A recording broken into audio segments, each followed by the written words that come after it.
Hey, Pinellas County. Otis Dixon here, Seminole High School graduate, class of 1996, and a proud former USF Bull. Back in the day, sports was everything to me. Now you can relive the excitement with Pinellas County Schools TV Classic Game of the Week. Watch some of the best high school players in the county leave it all on the field and the courts. Don't miss it Thursday night on PCS TV and Pinellas County School YouTube channel. You don't want to miss this classic.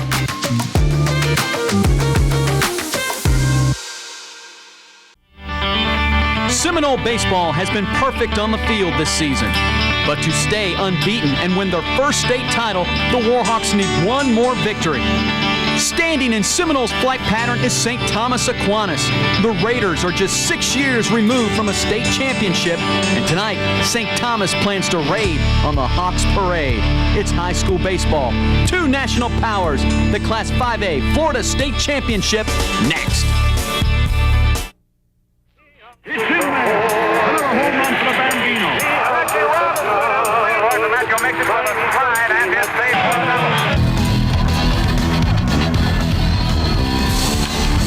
From Legends Field in Tampa, Time Warner Communications Sports presents the Class 5A State High School Baseball Tournament. As the #1 ranked team in the nation, the Seminole Warhawks get set to take on Fort Lauderdale St. Thomas Aquinas.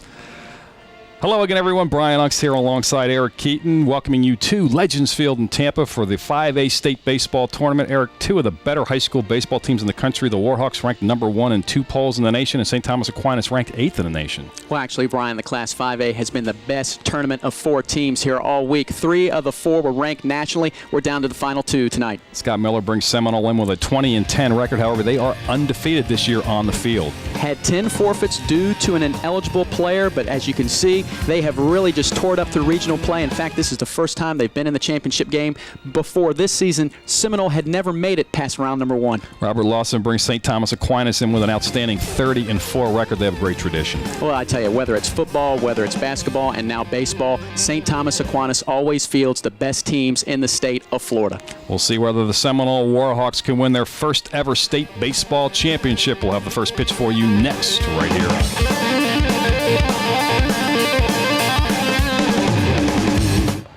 Brian Ux, Eric Keaton back with you here at Legends Field in Tampa, the 5A State Baseball Championship. St. Thomas Aquinas taking the field. The Seminole Warhawks will be the visiting team and bat first here in the top half of the first inning.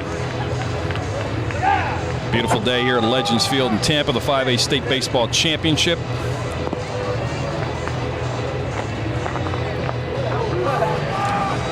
Pitcher is Jay Lawrence with an 8-1 record, a 2.94 ERA, 50 innings pitched. He's allowed 44 hits. He's only walked 16, and he struck out 71. Now your 3-pitch guy on the hill. Throw the fastball in the upper 80s, has the changeup in the 70s.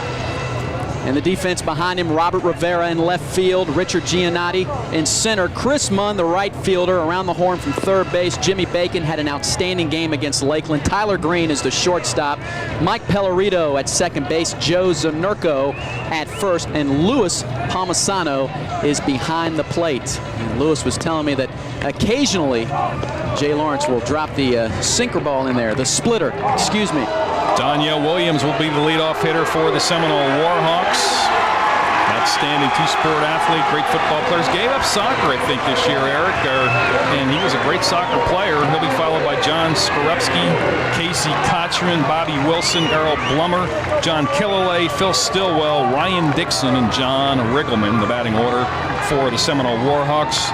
Williams coming into the Final Four, hitting .341, 1 homer, 14 RBI, and 26 runs scored. He's kind of the catalyst. He's the one guy that runs the bases. A couple of guys run the bases well, but at the leadoff position, he is a key hitter for them.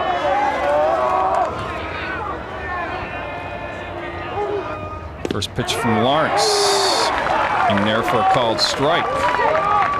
Well, Lawson, as I was mentioning earlier, will try to get ahead with the fastball, can drop in the curveball, likes to hold back that splitter as a surprise pitch. That according to his catcher. He's ahead 0-2. Williams in the semifinals would fall behind early, and that curveball seemed to be his weakness. The open stance down 0-2. That one, a waste pitch up in the way. It's now 1-2 to Donyell Williams. Jay Lawrence, the right-hander. Again, the 2.94 ERA, 71 strikeouts and 50 innings, and he only walked 16. Outstanding control. Breaking ball, he fights it off, but just punches an easy shot right back to the pitcher Lawrence, who puts it away for out number 1. Williams has been struggling at the plate, now 0 for his last 7. And talking to Coach Miller before the game, he said despite that Williams has still been able to get on base along with this next hitter, John Skorupski. An easy play for Lawrence on the hill. Skorupski, number 22, the left fielder, comes into the state Final Four hitting .358 with a couple of homers, 20 RBI, and 30 runs scored. He also has a little bit of the open stance, as did Donyell Williams, facing the right-hander Lawrence. Swings and fouls it off at the plate. It's 0-1 to John Skorupski. Chasing that pitch out of the zone, trying to jump on a fastball here to get something started for Seminole. Talked to Coach Miller about his lineup. Of course, all season long with this team being so highly profiled, they don't have a weak spot in the lineup. Facing basically the number 2 pitcher for St. Thomas Aquinas. They threw their number 1 yesterday in Christopher Niesel. Breaking ball is on the outside part of the plate. 0-2 to Skorupski. So far, Lawrence early in the game staying ahead of the hitters. First 2 hitters he's had in the hole at 0-2. Make the batter hit your pitch. Now he can waste a couple. Another breaking ball just wide. It's 1-2 to Skorupski. Skorupski struggling at the plate his last 2 games against Countryside and the other night against Gonzales Tate. 0 for his last 7, but as Miller had pointed out, he's still getting on base, has 3 runs scored.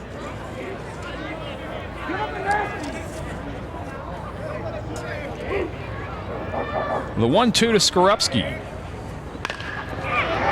Down the third base line, just fouled.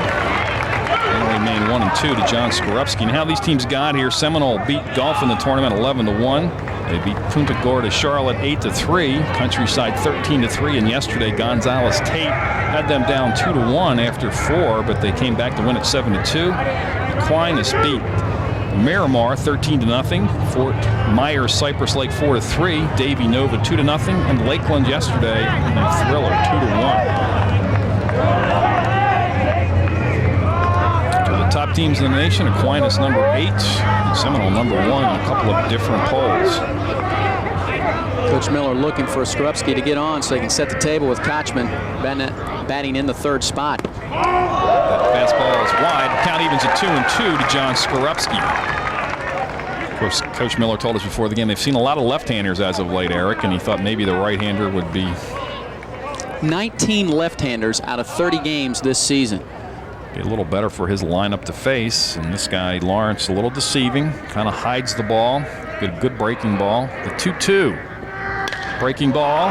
Sky to deep left field. Going over is Robert Rivera, and he will collide with the center fielder. I think made the grab. That's Richard Giannotti. Not good communications there. That should have been. Skorupski is still rounding the bases. They've yet to have a signal that says the runner is out. He rounded the bases, and now a late call from Joe Seneca, the third base umpire, which is good umpiring. He went out to make sure he had the ball, but the player is down. Giannotti, who came over and covered a lot of ground, but looked like Rivera's ball from the get-go. Rivera looked like he had a bead on it. This ball was hit fairly high, not that deep. It may be deep, of course, to some of these high school kids. They're not used to playing out there in Death Valley, about 390 feet. Of course, out here and up here in the booth, you cannot tell who's calling for it. Me, being a former center fielder, that's the center fielder's ball. If he at once said, "I've got it," the left fielder's got to back off. Yeah, on that replay, he did have a beat on the ball, did Richard Giannotti, and not good communications there. We talked to Coach Lawson before the game, and Chris Hill and his assistants, and they are a good fundamental team. You see the legs getting tangled up, and Giannotti apparently the one who came up the worst in that exchange, the center fielder. He's a key player for them. Picked up one of the few hits yesterday against the Lakeland Dreadnoughts. Hitting .409, batting in the number 5 hole. Hopefully he will be okay and able to continue. Do have substitution rules in high school baseball. They can substitute for somebody and bring them in one time. Home plate umpire is Mark Howes. The first base umpire is K.D. Wright. And your third base umpire is John Senecal. Senecal, the man running out there, and there's your head coach, Robert Lawson.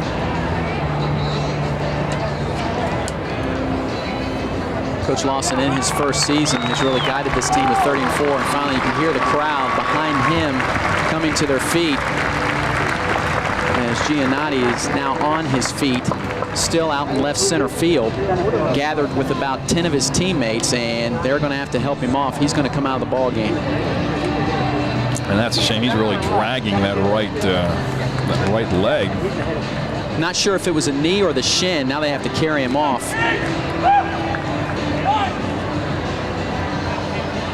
Just take one more look. And the right leg just got tied up there and looked like his teammate hit the front part of his shin on the right leg, and his right leg stayed planted in the turf. Might have hyperextended his knee, but it stayed on the ground while his body and the momentum kept going forward. Looks like Jimmy Bacon. Well, Jimmy Bacon's playing third base. Let's see who goes into the center field here. Not sure what they're going to do. They're going to be talking it over. And that's a round of applause for Richard Giannotti, but he's a disappointed young man, and making the second put out here in the first inning. Comes off the field injured after a collision with his teammate Robert Rivera in left center field. And number 9 now coming out of the dugout, Jared Labasco. He's going to go to left field.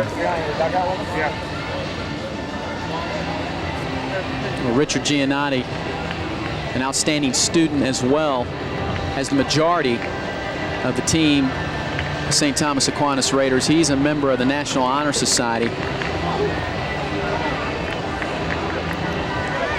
Let's see if they move Rivera over to center.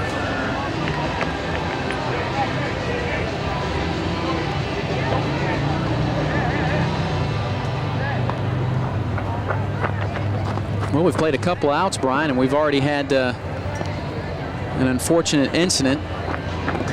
Don't know how much it will change the way Coach Lawson for St. Thomas Aquinas is going to play this game. I would think outfield-wise, losing his starter.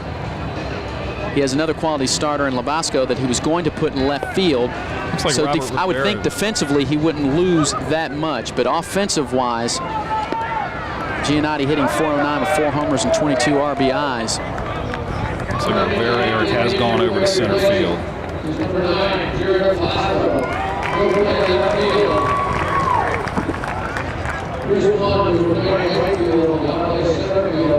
And this is just something that Coach Lawson's team will have to overcome. You know, that's what he told us before the game and told us at the end of the Lakeland contest that his team has done all season long. Somebody has stepped up to the plate. I mean, when they need the 3-run homer, they can get it. When they need to manufacture some runs, they can get that as well. And they'll be against heavy hitters tonight as Kotchman steps in. Casey Kotchman, outstanding prospect, one of the top high school baseball prospects in the country.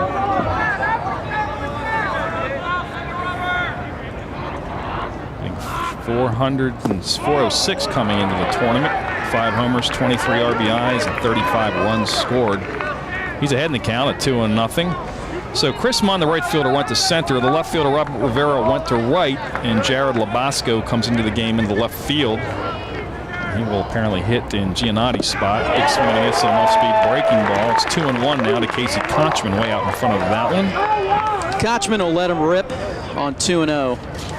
Watching this team throughout the season, every pitcher faced with a tough duty in getting Kotchman out. A disciplined hitter, hits well with 2 strikes. Another breaking ball, pops it up on the left side. Jared Labasco over near the line, puts it away for out number 3 in the first inning. 3 up and 3 down for the Seminole Warhawks in the top of the first. Into the bottom half of the inning, Aquinas coming to bat. Hey, everybody get to there.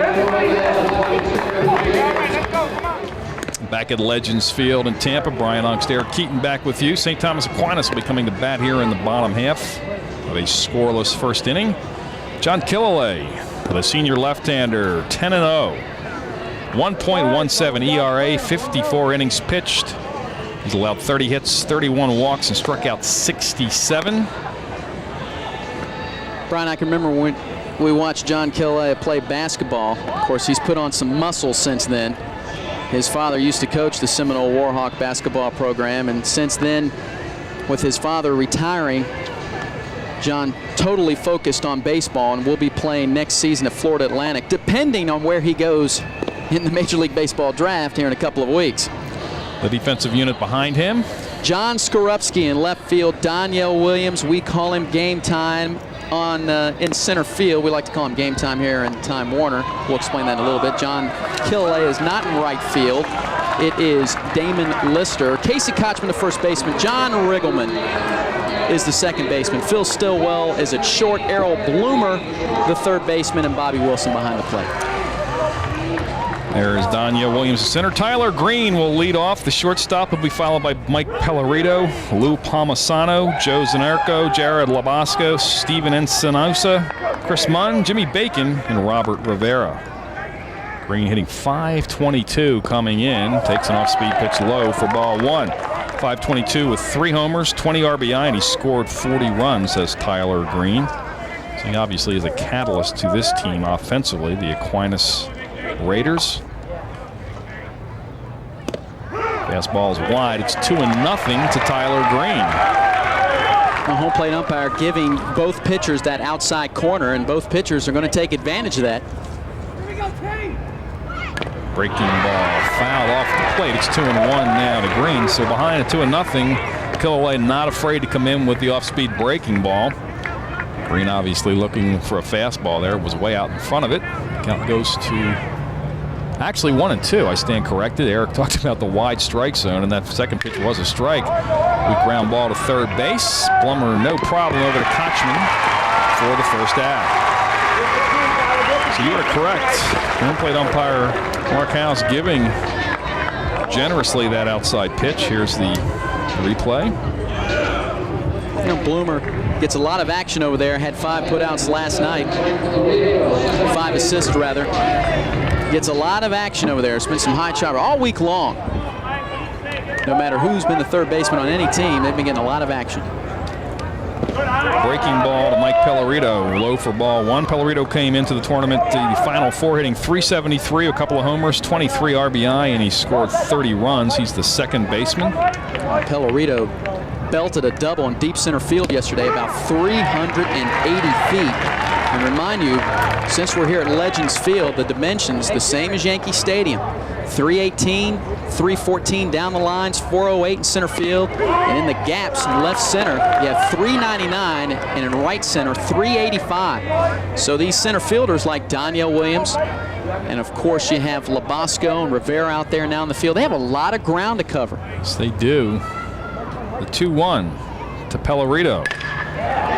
Dinks it in the right field, coming on, and not making the play is Damon Lister. I think he may have lost that in the sun, Eric. Yes. He started back, and then he tried to dive for it. As you can see by the shadow, the sun is directly in front of him. He's looking right into it, and that's a difficult ball, a low-line drive. Well, he had the natural reaction to go back first. Did not want this ball to get by him. Took a couple steps in, and he had it. Might have hit off the heel of his glove. The best thing he did was keeping the ball in front of him. That'll be a single for Pellerito. Tough play out there for the right fielder, Lister. Brings up Lou Palmisano. Fastball high and away for ball one. Palmisano hitting .472, 1 homer, 27 RBIs, and 5 runs scored. Killalay chases Pellerito back to first.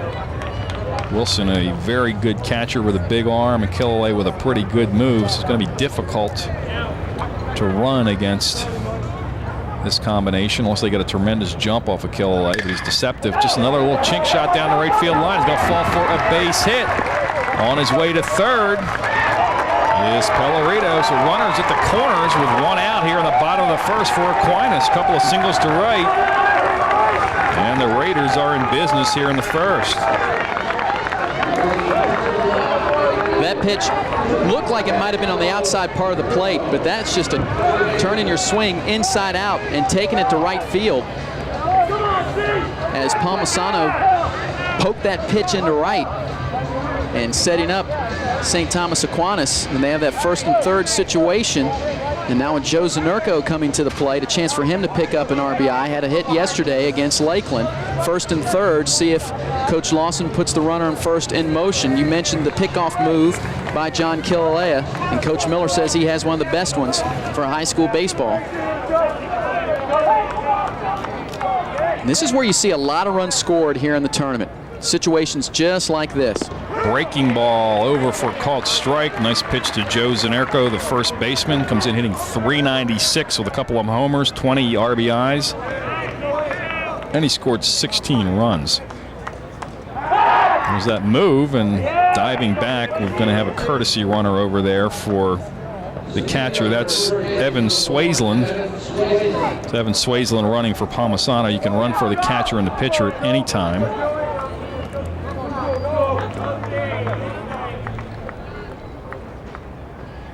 Fastball, could be a double play ball.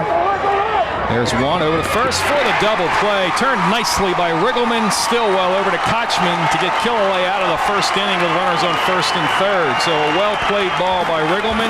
Turned nicely by Stillwell. And they're out of the inning. They strand one runner to the Aquinas Raiders. On a couple of hits, we'll move to the top half of the second in a scoreless contest.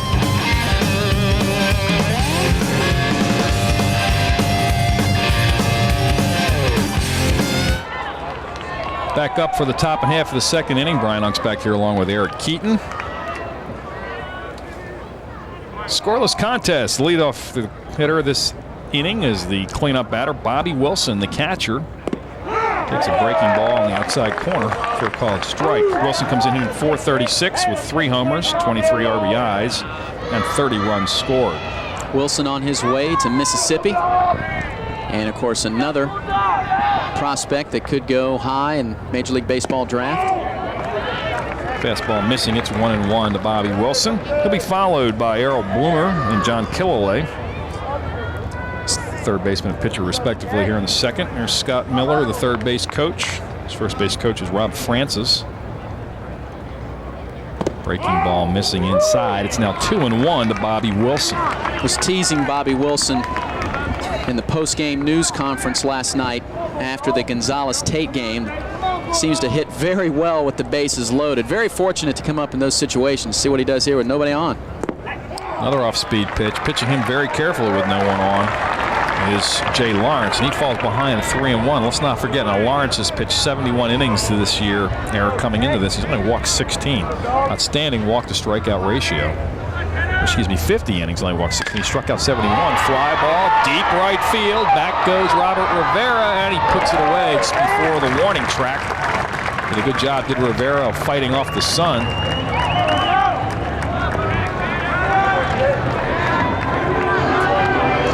So Rivera, who started in left field, now in right field. Munn moves over the right field to the center. The guy who started because of the injury to Giannato, so the starting left fielder puts it away in right field for the first out. Good Robert doing a nice job of fighting off the sun, and Errol Bloomer steps to the plate. Bloomer hitting .310, a homer and 18 RBIs. 3 for his last 7. Trying to pick up the first hit for the Warhawks. Nubs it off the bat. Should be an easy play for Pellerito. Fires over to Zanurko for the second out.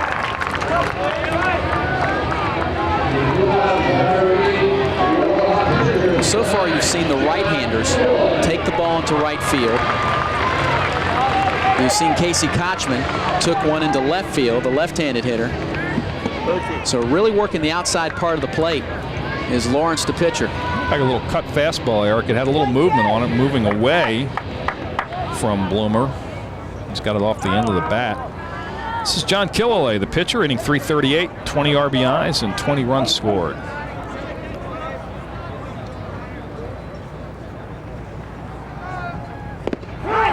Breaking ball in there for a called strike, and Lawrence continues to pitch ahead of the hitters. The only one he's fallen behind was Wilson. He got him to fly out deep right to start this inning.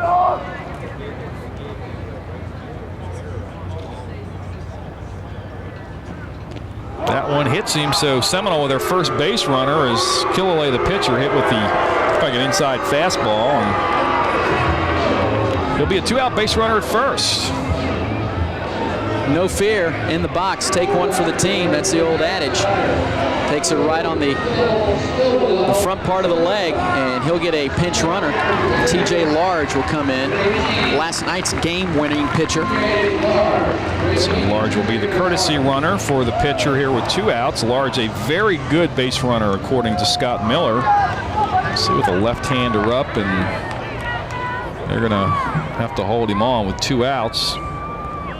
Knowing Large can run pretty well, so big hole on that right side now for Phil Stillwell, the shortstop. He's a switch hitter. Came in hitting .298 with 13 RBI, 10 runs scored. 2 key hits last night in the win. Pokes one on the left side. Tyler Green, easy toss over to Mike Pellerito to retire at his side. So Seminole will strand 1 runner. The bottom half of the second inning in a scoreless contest.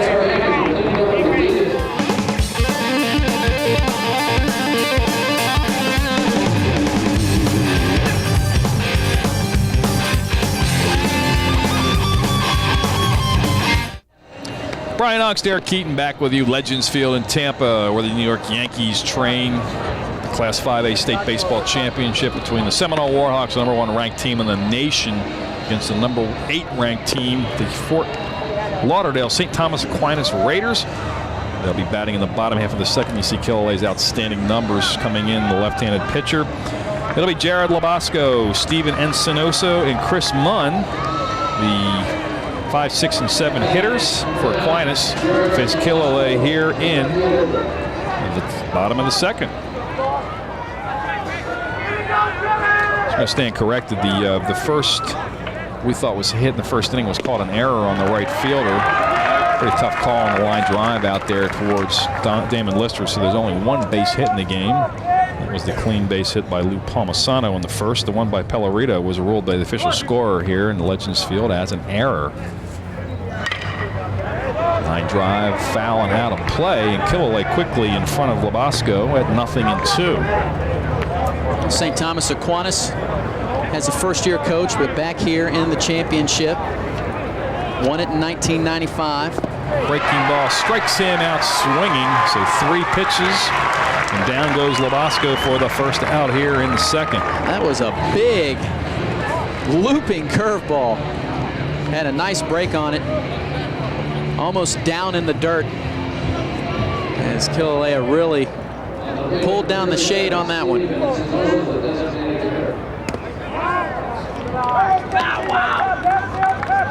Encinosa, the designated hitter, takes ball 1.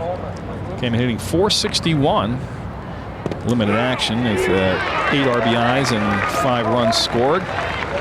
Count even as a 1-1 to Steven Encinosa. Encinosa had the game-winning hit against Lakeland in the semifinals. Breaking ball just missing. Mark House has been giving that pitch. Must have been a little bit high. Killalay going to the breaking ball a lot here in the bottom of the second against these right-handed hitters. The 2-1 to Encinosa. Swinging, waving at a wide fastball to even the count at 2-2. Well, if you're Encinosa, you had to know it was coming with the majority of breaking balls your way. He just got a little too anxious and went for one out of the strike zone. The 2-2 on the way. Pulls the string and strikes him out swinging. 2 outstanding off-speed pitches in a row. And 2 strikeouts in a row registered by John Killalay.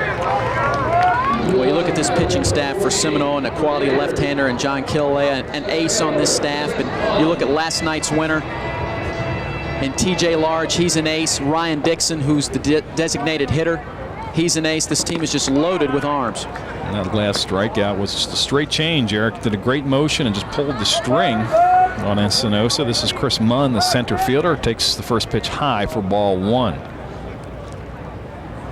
There's that breaking ball way out in front of that, and the count evens at 1-1. Munn hitting .358 coming in with a homer, 12 RBIs, and he scored 17 runs. Up and down that lineup for the Raiders. Nobody hitting less than .333. Fastball catching the outside corner. It's 1-2 to Chris Munn. Kilauea's location has been outstanding thus far in this contest, working that outside part of the plate and bringing the breaking pitch. Fastball wide, and the count evens at 2-2 to Munn.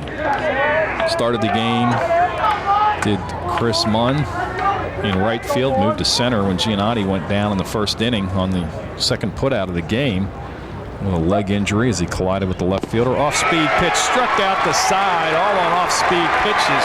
Outstanding second inning for John Kilauea. The pitcher, 3 up and 3 down. He moved to the top half of the third in a scoreless contest.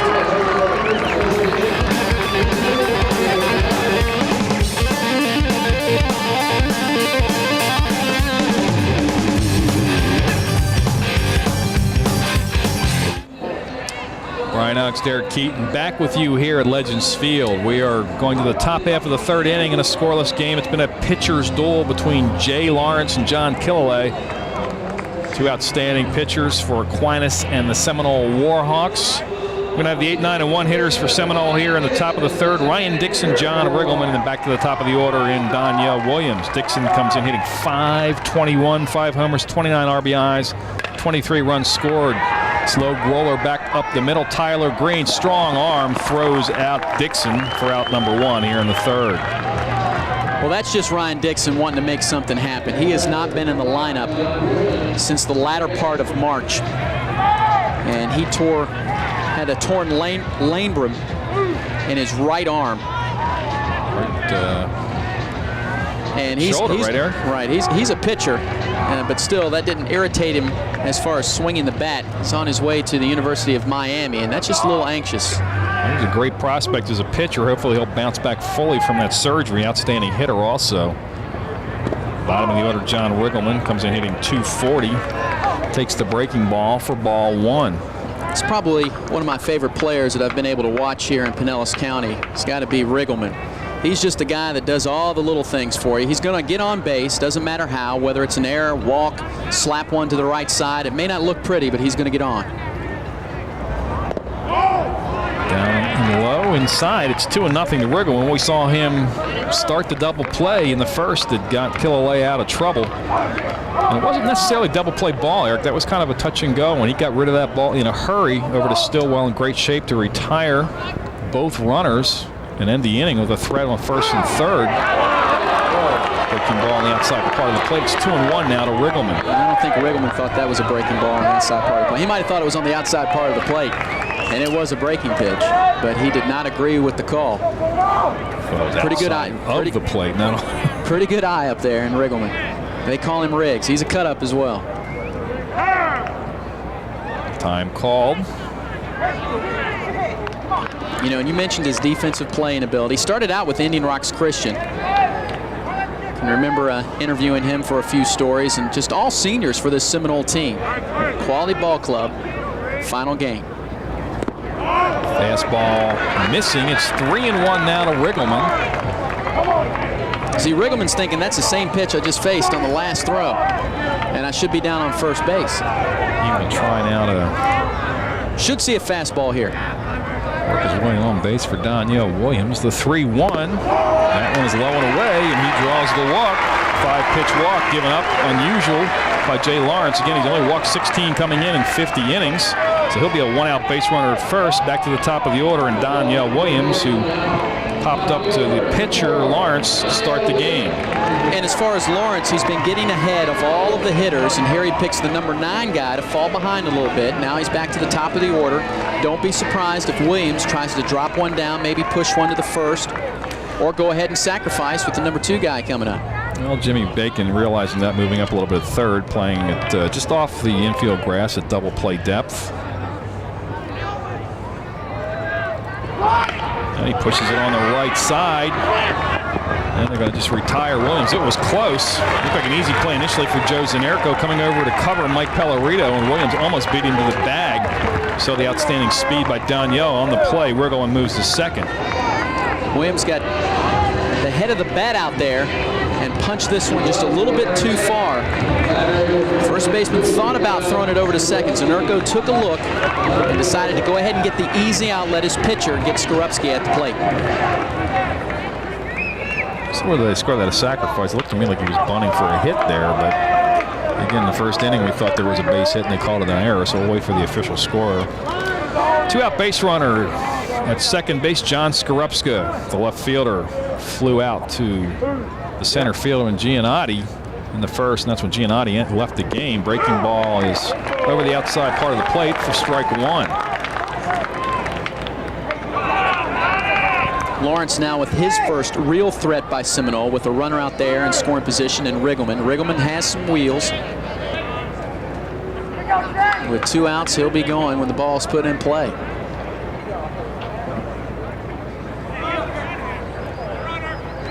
The 0-1 is Skorupski. Grounded one hop, two hopper to the shortstop. Green, the throw, retires the side.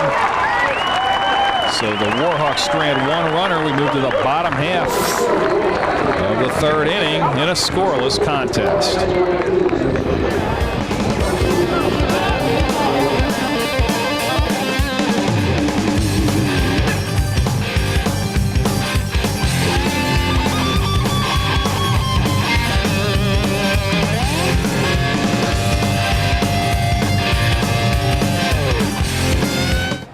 Back at Legends Field in Tampa, moved to the bottom half of the third in a scoreless 5A state championship game between the Seminole Warhawks and the St. Thomas Aquinas Raiders. Brian Lux back along with Eric Keaton. Hope you're enjoying Time Warner's coverage of outstanding high school baseball. John Killelay hooked up in a pitching duel with Jay Lawrence from Aquinas. Killelay struck out the side in the second. 8, 9, and 1 hitters, Bacon, Robert Rivera, and back to the top of the order, and Tyler Green here in the third. For Aquinas, first pitch is inside for ball one to Jimmy Bacon, who came in hitting .333 with 3 homers, 22 RBIs, and 18 runs scored. Line drive, left side, could be trouble. Extra bases for Jimmy Bacon. Running it down to Skorupski. They'll fire it back in, and Bacon on second with a leadoff double here in the bottom of the third inning. Fine piece of hitting by Jimmy Bacon. Did it in the semifinals with the glove, and here today picking up his second hit in the Final Four, just lacing that one down the left field line. Going to take a weird hop on Skorupski here. He's fortunate that it bounces back in play just a tad away from him and towards second base so he can get the throw back in. Otherwise, Bacon might have took off the third. Seminole looking for the sacrifice from Rivera. Squares around, gets it. They've got a shot at third. Too late, though, and that could kill the Warhawks. As Casey Kotchman thought he had a shot, but good base running there by Jimmy Bacon. Beats the throw, and now they have runners at the corners with nobody out here in the third. Kotchman just trying to make a play, had to put the tag on him.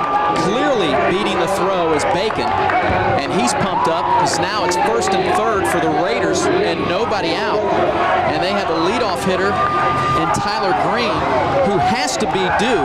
Anybody hitting .522 coming into the tournament with 40 runs scored has to be due for a hit.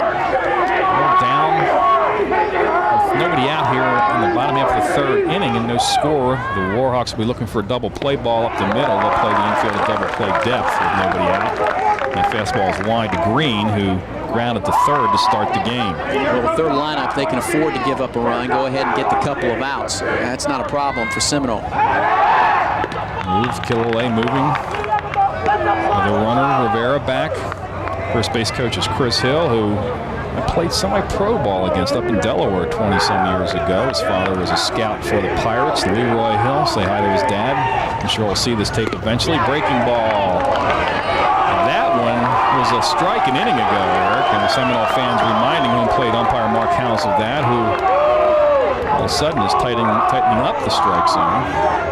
It's 2-0 to Tyler Green. Fastball catching the inside corner, and the count goes to 2-1.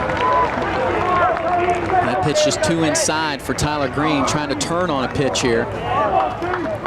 What he could go for is just a shot up the middle. Drive it right past the infield.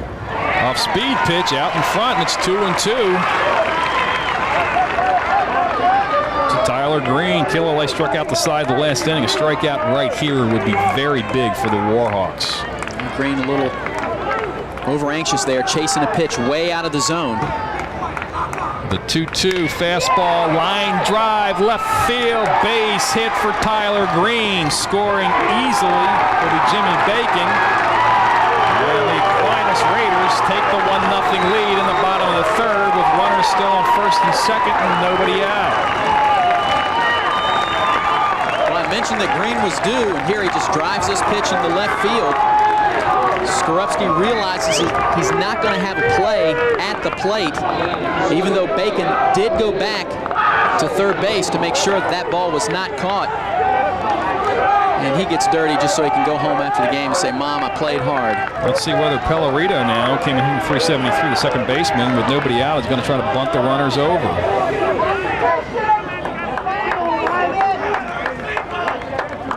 Killalay chasing the runners back, and great play by Kotchman to knock that ball down. That was almost thrown away. Yeah, Kotchman was behind the runner, and usually if you see that, it's pretty much what the Mets did last year. If you caught the World Series, they would go ahead and use the pickoff at first. Bunt is popped up of the runner. And it'll roll foul. Great play by Killalay to let it roll foul, because that would have been a base hit. Sacrifice bunt, popped in the air, kicked to the left side and rolled foul. And it's 0-1 on Mike Pellerito. Nice decision by Killalay to make sure he saw the spin on that ball, knew he was close to the foul line, let it go, get ahead of the hitter.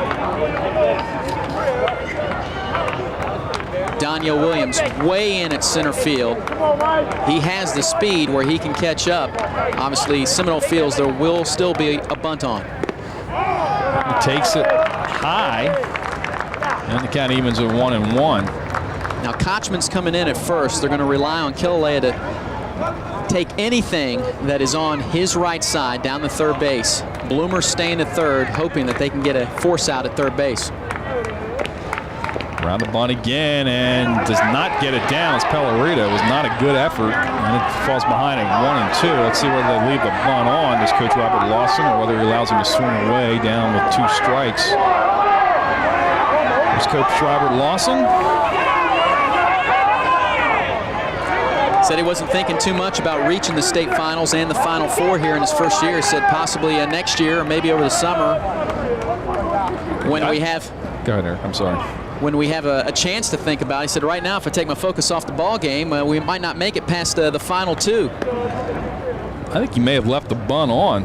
He just kind of didn't put a signal on, just shook his head to the batter, Pellerito. They called time to go down and confer with Robert Lawson. Well, 1-2, nobody out here in the bottom of the third. 1 run already in. Aquinas leading at 1-0. Going to swing away, off-speed pitch, just missing. Again, that looked like the same pitch. It was a strike an inning ago. Well, you're going to hear the grumblings from the fans. They're not going to like, one side is going to enjoy the call, the other one is not. But a big pitch, a big strikeout for John Killalay. That's what he's looking for, and he's missed outside with both of those pitches. Now ran the count to full. See if Coach Lawson puts the runners in motion here. He's got some speed out on the base pass. Put some pressure on the Seminole defense, but could run into a double play if Killalay can get a strikeout. Let's not forget he struck out the side in the last inning. Seminole did have one of those last night. Strike him out, throw him out. Not going. Foul down the right field line and out of play, and the count remains full to Mike Pellerito, who sent a liner to right field that I thought should have been a base hit, but the official scorer here called it an error in his first and only at bat. Pressure pitch. The man on the hill. Not want to load the bases. With the third hitter coming up, Luis Palmisano, and you can hear the reaction from the crowd. That's because the home plate umpire just went and brushed off home plate. I'm sure they were asking him to do. Sarcastically giving him a hand. A couple of pitches ago, the one breaking ball looked pretty good from up here, but we do not have obviously the angle that the home plate umpire Mark House has. Seminole and John Killaway will look for a double play ball right here. We'll try to bust him inside. Breaking ball, line drive, left center field. He left it up, and it's going to hurt. Danielle Williams over in a hurry, gets it into the infield. The runner will score easily. That was Robert Rivera. It's 2-0. Aquinas, and they still have runners at first and second with nobody out here in the third. So consecutive RBI singles by Tyler Green and Mike Pellerito stake Aquinas to a 2-0 lead. Keeping the hands back, not getting the bat out too soon and waving at one. A nice piece of hitting by Pellerito. No chance for Williams to make a play at the plate. Good speed coming around from second. I got that breaking ball up on the 14th pitch, and Pellerito waited back, as you mentioned, and sent it sharply into left center field. Round the bunt, gets it down nicely. Wilson's only play is to first, but the runners advance with one down. Nice sacrifice by the catcher, Lou Palmisano. And he's singled it back in the first. And he's the third hitter. A lot of people might look at the scorebook or look at the situation and say, hey, why are you having your number 3 hitter? Well, Coach Lawson said, sometimes if we can get the 3-run homer, great. But he's not going to waste an opportunity to move runners over, even if his third or fourth hitter come to the plate. So Robert Lawson putting the bunt on with his number 3 hitter. Green at third, Pellerito now at second for Joe Zanerko, who grounded into a double play to end the first inning. Zanerko is going to call timeout. And out comes the pitching coach for Seminole, Jerry Reed. You don't see him make this trip too much to the mound for Seminole. But he is going to discuss a few things with his pitcher and his catcher. Of course, Jerry Reed pitched in the majors with the Seattle Mariners. All his pitchers are undefeated on the field this year, so he has not had to make not a too bad many job. moves. But in trouble here. John Killaway, after an outstanding second inning, struck out the side. Bacon started it out with a line drive double down the left field line. And Rivera bunted, and Kotchman tried to get Bacon at third, but was too late. That was a fielder's choice. And then consecutive singles by Green and Pellerito to drive runs in. The sacrifice bunt by Palmisano, second and third, 1 out. 2 runs in here in the third. And going from the windup is Killaway. Fastball for a strike. A base hit would score, too. Out on second base, you have Pellerito. He's the quarterback of the football team that took St. Thomas Aquinas to the championship game. The 0-1 breaking ball out in front, swings through it for strike number 2. Does Zanerko.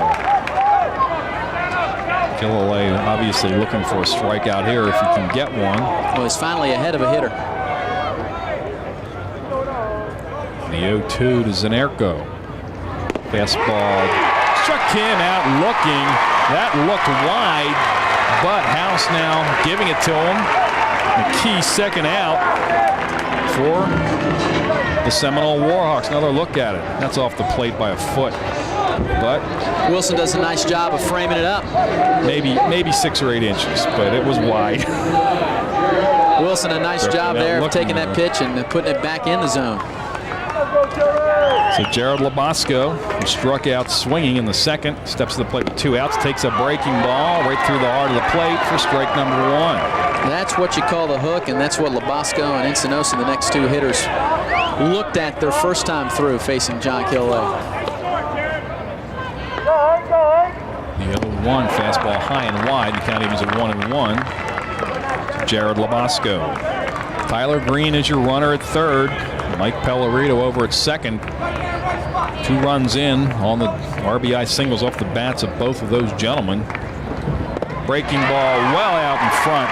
And 1-2 now to Jared Labasco. A base hit here for St. Thomas Aquinas is huge. And watching Seminole all season long, the farthest I've seen them down is 3-0. So any run helps the cause for the Raiders. Fastball swings and misses. Might have been a straight changeup. 4 out number 3. So Killaway gets out of that one pretty well when you look at the situation. 2 runs are in, however, on 3 hits. 2 men left on base. We move to the top half of the 4th inning with Aquinas leading it 2-0.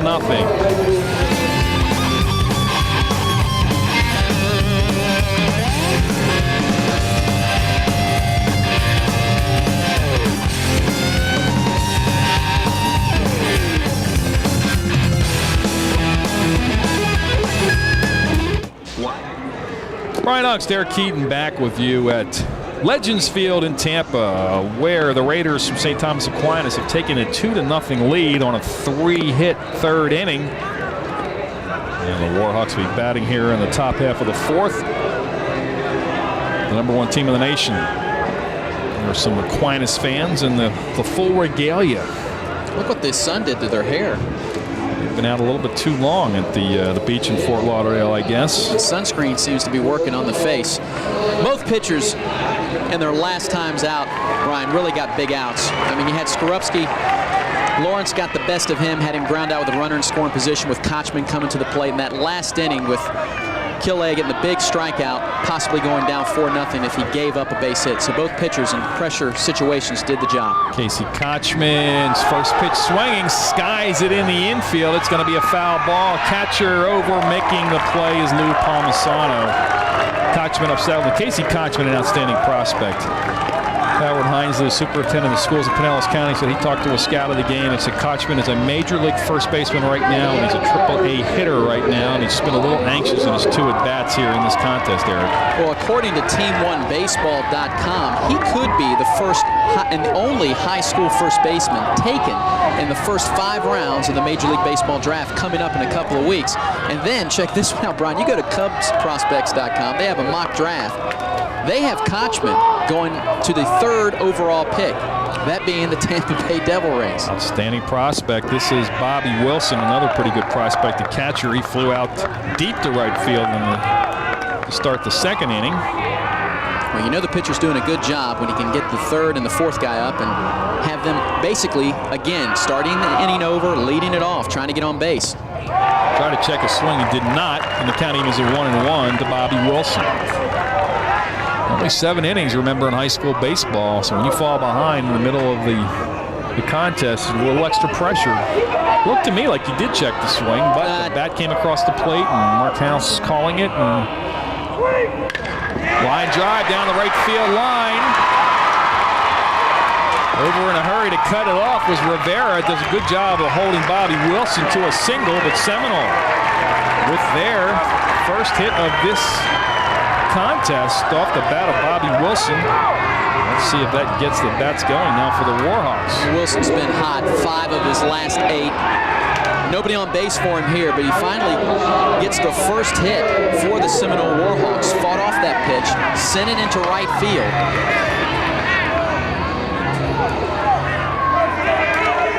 Now Errol Bloomer, who came in 3 of his last 7. His first time around, grounded out to the 2nd baseman. And the 3rd baseman, 0-1, as Eric mentioned in this game, takes a breaking ball in there for called strike 1. I tell you, Lawrence, we've mentioned this throughout this contest, but he's really done a nice job of staying ahead of hitters. Yes, he has. Again, only 16 walks coming in 50 innings, and he struck out 71 in 50 innings. It's an outstanding strikeout to walk ratio for any pitcher at any level. Breaking ball in the dirt. Nice play by Palmisano. Moves well for a catcher. We saw him stay with that high pop-up, the foul pop-up by Kotchman. Looking into a tough sun and put it away. Good-looking athlete. They're playing Bloomer to put one into left center. The 1-1 to Bloomer. Ground ball. This is to Green. Green to Pellerito over to first for the inning-ending double play. So the 6-4-3 double play executed to perfection by Aquinas. Green to Pellerito to Zanerco to retire to the side. We move to the bottom of the 4th. The score is St. Thomas Aquinas 2 and the Seminole Warhawks nothing.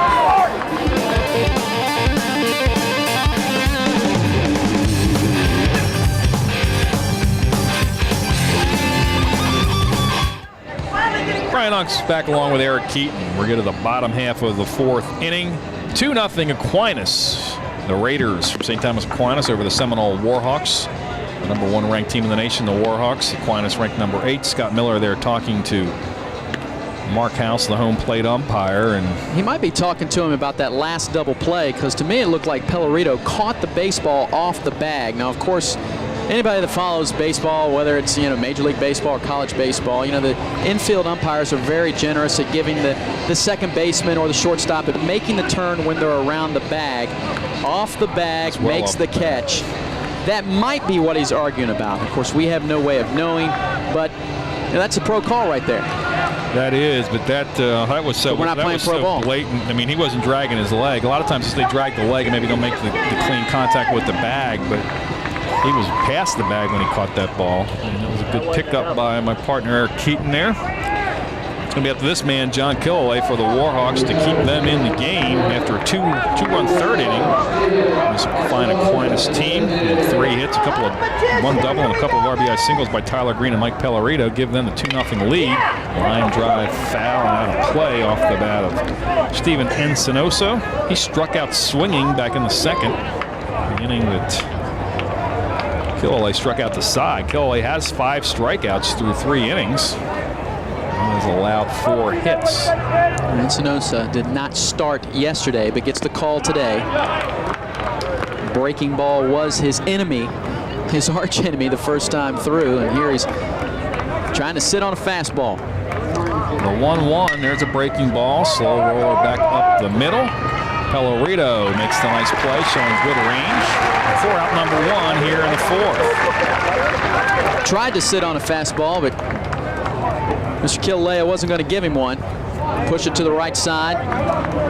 And Riggleman with very good range and a long throw from deep at second base. Of course, that is John Riggleman. I had the Aquinas defense still up.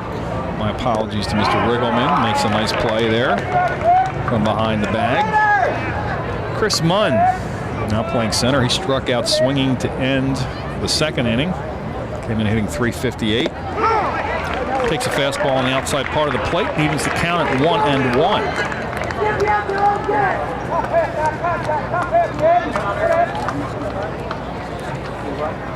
Breaking ball missing wide. It's 2-1 now to Chris Munn. Chris Munn trying to get something started here for St. Thomas Aquinas. They have to build on that 2-0 lead. I would not think that it would be safe with watching Seminole play and the bats that St. Thomas Aquinas possesses. Got some help that time. KD Wright, the first base umpire, tells Mark House, yes, he did swing, and it's now 2-2. Chris Munn, well, they were down 2-1 yesterday, Eric, and came back, and it was the only game. You see that the bat did cross the plate. Didn't break the wrist as much, but it crosses the plate. Whether they call it a strike, they call it a swing. Swung through an off-speed pitch for the second out. 6 strikeouts now registered by John Killaway. Munn almost spun around a second time and almost tried to take a 4th strike, or almost hit it with his backhand. He spun around off balance on this pitch. Like a straight change again, Eric. He's throwing a breaking ball and a straight change. Well, that's what he possesses, the breaking ball in the low 70s. That changeup will hit the high 60s, and his fastball, he can touch up the radar gun in the low 90s, usually maintains that high 80-mile-per-hour average. Bacon sends a sharp line drive. Knocks somebody off their seat, and he still caught it. Sending that fan up. I think he sat on it. Bacon started the 3rd inning with a double in that direction. A little late on that one, but he sent it down the third base side. And he scored the first run of the contest. There was a breaking ball in the dirt, and it's 1-1 to Jimmy Bacon, the 3rd baseman. That was the bottom of the order, as you mentioned, Bacon with the double, getting it started for St. Thomas Aquinas, as he'll take a little bit of time to readjust some of the batting gloves before he steps back in. Aquinas knows that they can get a rally going and touch up Killalea. Breaking ball well out in front, and it's 1-2 to Jimmy Bacon.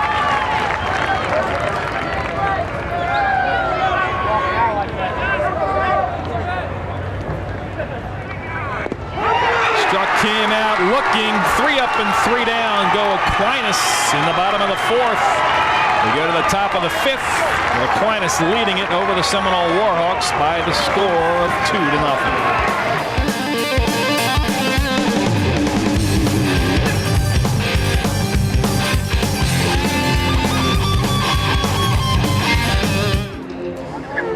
3 shots left for the #1 ranked team in the nation. The Seminole Warhawks trailing at 2-0, entering the top of the 5th. Brian Oxdare Keaton back with you here at Legends Field. The Seminole faithful making the short drive across Tampa Bay to get here today on a beautiful afternoon of baseball in Tampa, the 5A state championship. Hope you're enjoying Time Warner's coverage. 6, 7, and 8 hitters, John Killaway, Phil Stillwell, Ryan Dixon to face Jay Lawrence here in the 5th for the Warhawks. Top of the 5th inning. Any part of the 5th inning, the top or the bottom, has been magic for the Warhawks this season. They seem to have their rallies at about this point. Don't know if Jay Lawrence knows that, but the Warhawks have it. Should step to the plate with a bit of confidence. Pitch missing wide for ball 1. He's throwing a splitter too, Eric, is Jay Lawrence. Well, doesn't use it that often, but a lot of ground balls. As now he starts to fall behind. We saw that he fell behind against Riggleman. The bottom of the order needs some production here. You get Kilauea on, you know, he'll have a pinch runner with Stillwell coming up, and he has a bat that can put the ball in play. Time called. Kilauea was hit by a pitch back in the 2nd inning. The 2-0 on its way. Skies one to shallow center. Out goes the shortstop Tyler Green. Cannot make the play. Seeing eye single for John Kilauea to start the 5th inning for the Seminole Warhawks. And as Eric Keaton just mentioned, this has been the magic inning for the Warhawks in many key games this year. Looped the bat a little bit. As you mentioned, skied it, brought it up. Tyler Green not able to go back. He's probably leery of his center fielder out there. His center fielder was not playing too fairly deep, but remember, Giannotti is out of the game, and he was replaced by Labasco in the lineup. Shortstop Phil Stillwell, 2 key hits last night. The switch hitter steps to the plate. And grabbed into a fielder's choice to end the 2nd inning. Tries the bunt, pops it up, and this is going to be a double play. Disastrous for the Warhawks, and a great play by Zanerko. The runner was moving Kilauea on the bunt and just did not execute.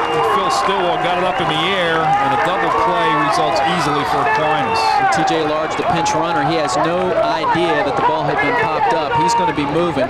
Has seen Stillwell bunt many a times in practice, BP, in games, moving with the pitch. He has the speed, but Coach Miller there had the leadoff runner on, had a good hitter at the plate, somebody that could put the ball in play. Possibly Stillwell should have went with a straight sacrifice and tried not to get on. Nice diving play by Pellerito to retire the side. And Aquinas fired up. They are 2 innings away from upsetting the #1 team in the nation, the Seminole Warhawks, and fine defense in that inning. Go to the bottom half of the 5th inning. Aquinas holding on to the 2-0 lead.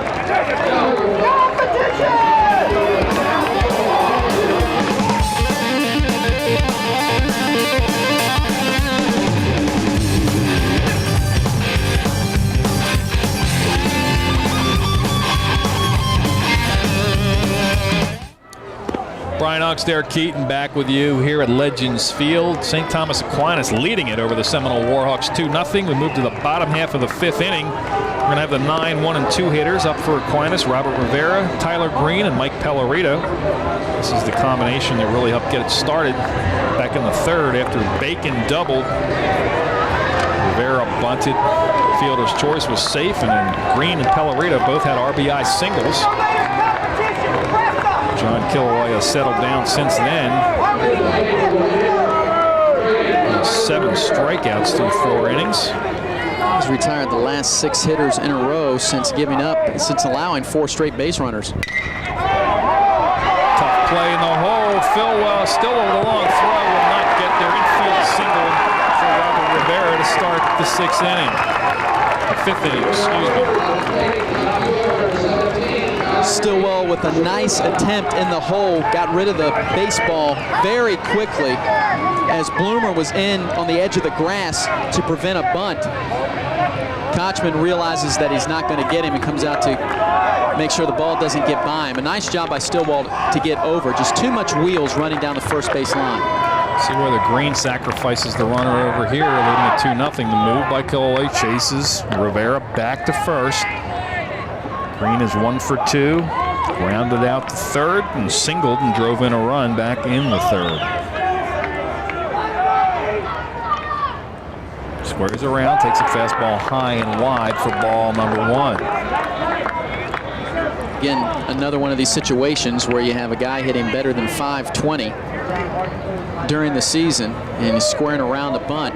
See if he just puts it down to sacrifice or if he tries to go for the hit. Again, Killalay with the move to first. Something we saw Stillwell do in the top half of the inning. Looked like he was going for the bunt single instead of sacrificing and trying to get the runner in scoring position. Resulted in the double play. They really killed the threat that inning. There's the bunt. It's a good one on the right side. A lot of confusion by Seminole. Kotchman will not get it there in time. He thought that Killalay was going to take it. They didn't communicate. And this is the way that third inning started, with a sacrifice bunt that they took a gamble on, the fielder's choice, and 2 runners on with nobody out. Now look for Mike Pellerito to bunt the runners over. Playing small ball, working effectively for Lawson. That ball, possibly Kotchman thought it was hit just a little bit harder. Maybe he thought Killalay was going to get over there and get it. He backed off. As you mentioned, the communication has been excellent for St. Thomas Aquinas so far, and now with 2 men on, they're forcing their defense and forcing their pitcher to make excellent pitches, not make a mistake, not leave a pitch up. Looking for the bunt here again, squaring around, taking it high for ball 1 is Mike Pellerito. He was safe on a line drive error in the first, and he singled and drove a run in back in the third. The Seminole baseball team, at least 9 of these players have played with each other since their early teens or even younger than that on different teams in the area. Well, you can say the same about that with St. Thomas Aquinas. Pops it up. Killalay will not have a double play. Good base running by Aquinas to get back, but good pitching by Killalay to make him pop up the bunt. Now they can look to roll a double play ball and get out of the inning. Well, the Raiders were not running immediately with the pitch, and that one was popped up a little bit too high. And like Stillwell's, it was more of a line drive. That one stayed up in the air a little bit long, and he gave the Raiders the luxury of recognizing it and heading back to the bag. Palmisano. The catcher steps to the plate. He's around the bunt, takes it high for ball 1. Palmisano was singled back in the first, and he had a sacrifice bunt in the third. Well, you got your four. If he can get a sacrifice and get the runners in scoring position, then he can have his number 4 hitter coming up. Chance to get a couple of RBIs. I think Robert Lawson I think they made a missed signal there, because I think Lawson was acting like, why are you bunting? But we'll see. Maybe he's backed around. They would be moving him over for 2 outs, though. Usually number 3 hitter you're going to want to hit in this situation. Let's see what happens. With nobody out, I think it's an easy decision to bunt him over. With 1 out, your number 3 hitter who came in at 472 with 27 RBIs. I'm going to want him swinging the bat here, Eric. Let's see what happens. He's swinging away. It's a breaking ball wide, and it's 2-0 now. You know, we were Palmisano. We were looking at Palmisano's stats and 27 RBIs, but only 5 runs scored. He must either sacrifice a lot and have a lot of RBIs that are walk-off situations, game-winning hits. This is technically a game-winning situation for St. Thomas. Drive to deep left field. Skorupski on his horse is not going to get there. This one's going to fall in. The base runners have to wait to see what's going to be caught. There's going to be a play at the plate. The throw is not going to be in time. Throw to third, not in time. Runners at first and third, 1 run in. And Aquinas now leads it by the score of 3-0.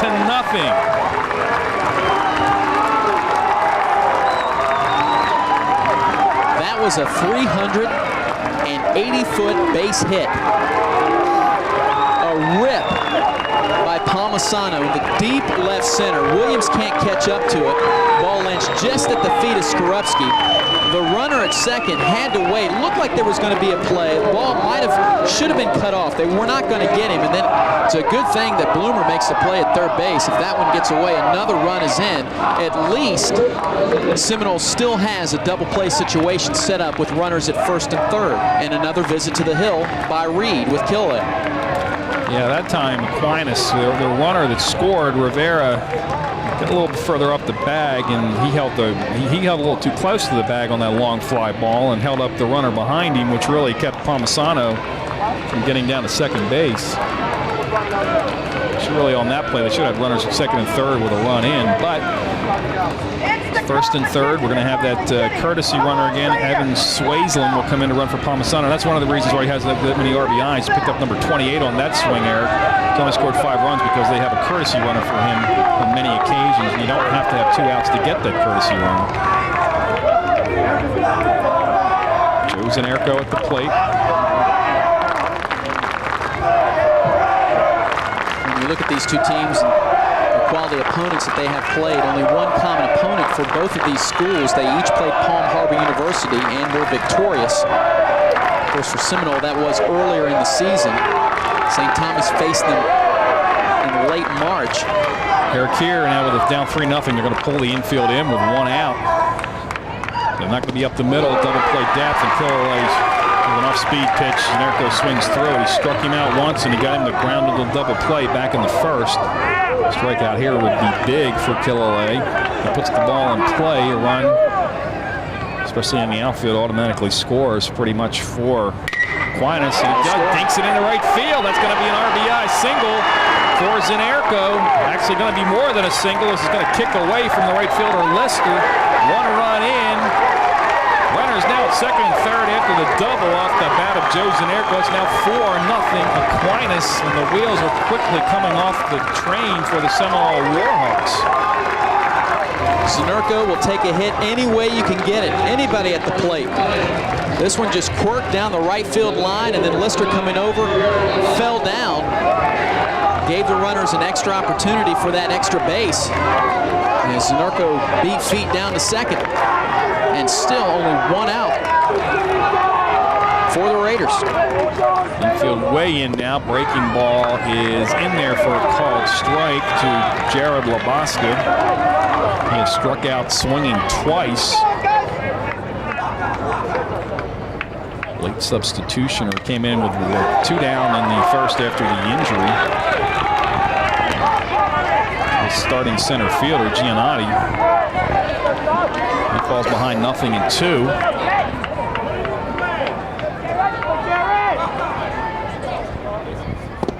And he gets him looking. Struck him out 3 consecutive times. Big strikeout there for John Killaley. If Seminole wants to stay in this game, this is a big hitter here, Steven Encinosa. Well, this is where Giannotti would be hitting if he's still in the contest.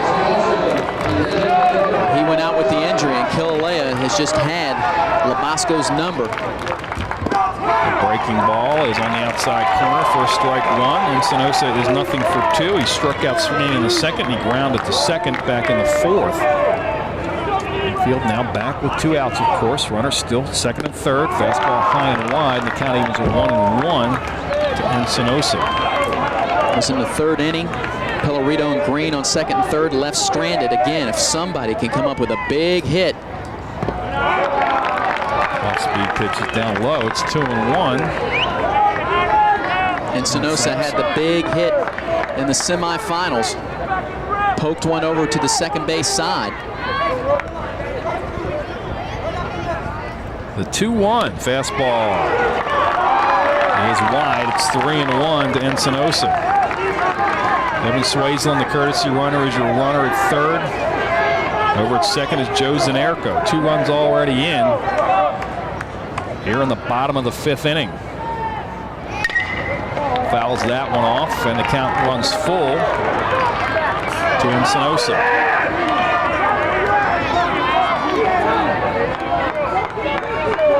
Encinosa, .461 average. Not bad coming off the bench. Breaking ball and walks in to load the bases for Chris Munn. And a very good eye, very good patience up there for Encinosa. Realizes the situation up there with runners in second, third. And hey, not a problem, take the walk. If you're not going to get your pitch to hit, why swing at something way out of the zone? Killaley now throwing a lot of pitches, and that breaking ball staying up for him and outside. That's the changeup. Straight change, and Munn, who was struck out swinging twice, way out in front of that one, swings through it over anxious with the bases loaded.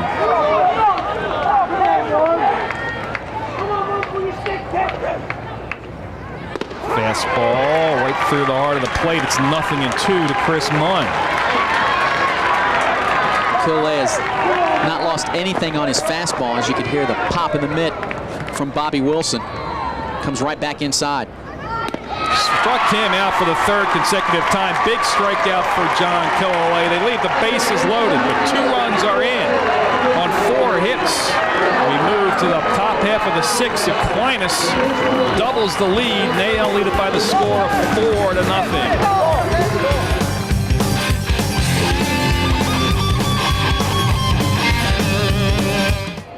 Well, it is crunch time for the Seminole Warhawks. Brian Ongstair Keaton back with you here at Legends Field. They trail it 4-0, top half of the 6th inning. We're going to have the number 9 hitter, John Riggleman. Back to the top of the order, Williams and Skorupski after that. Here we are in the top of the 6th inning, and it's only Riggleman's 2nd time to the plate. Tells you what kind of job that Lawrence has done on the hill. It does not happen to this Warhawk club that often. He's pitching a 2-hitter so far. That breaking ball is tight for ball 1. Is Lawrence. 2-hitter. The Warhawks have only left 2 men on base.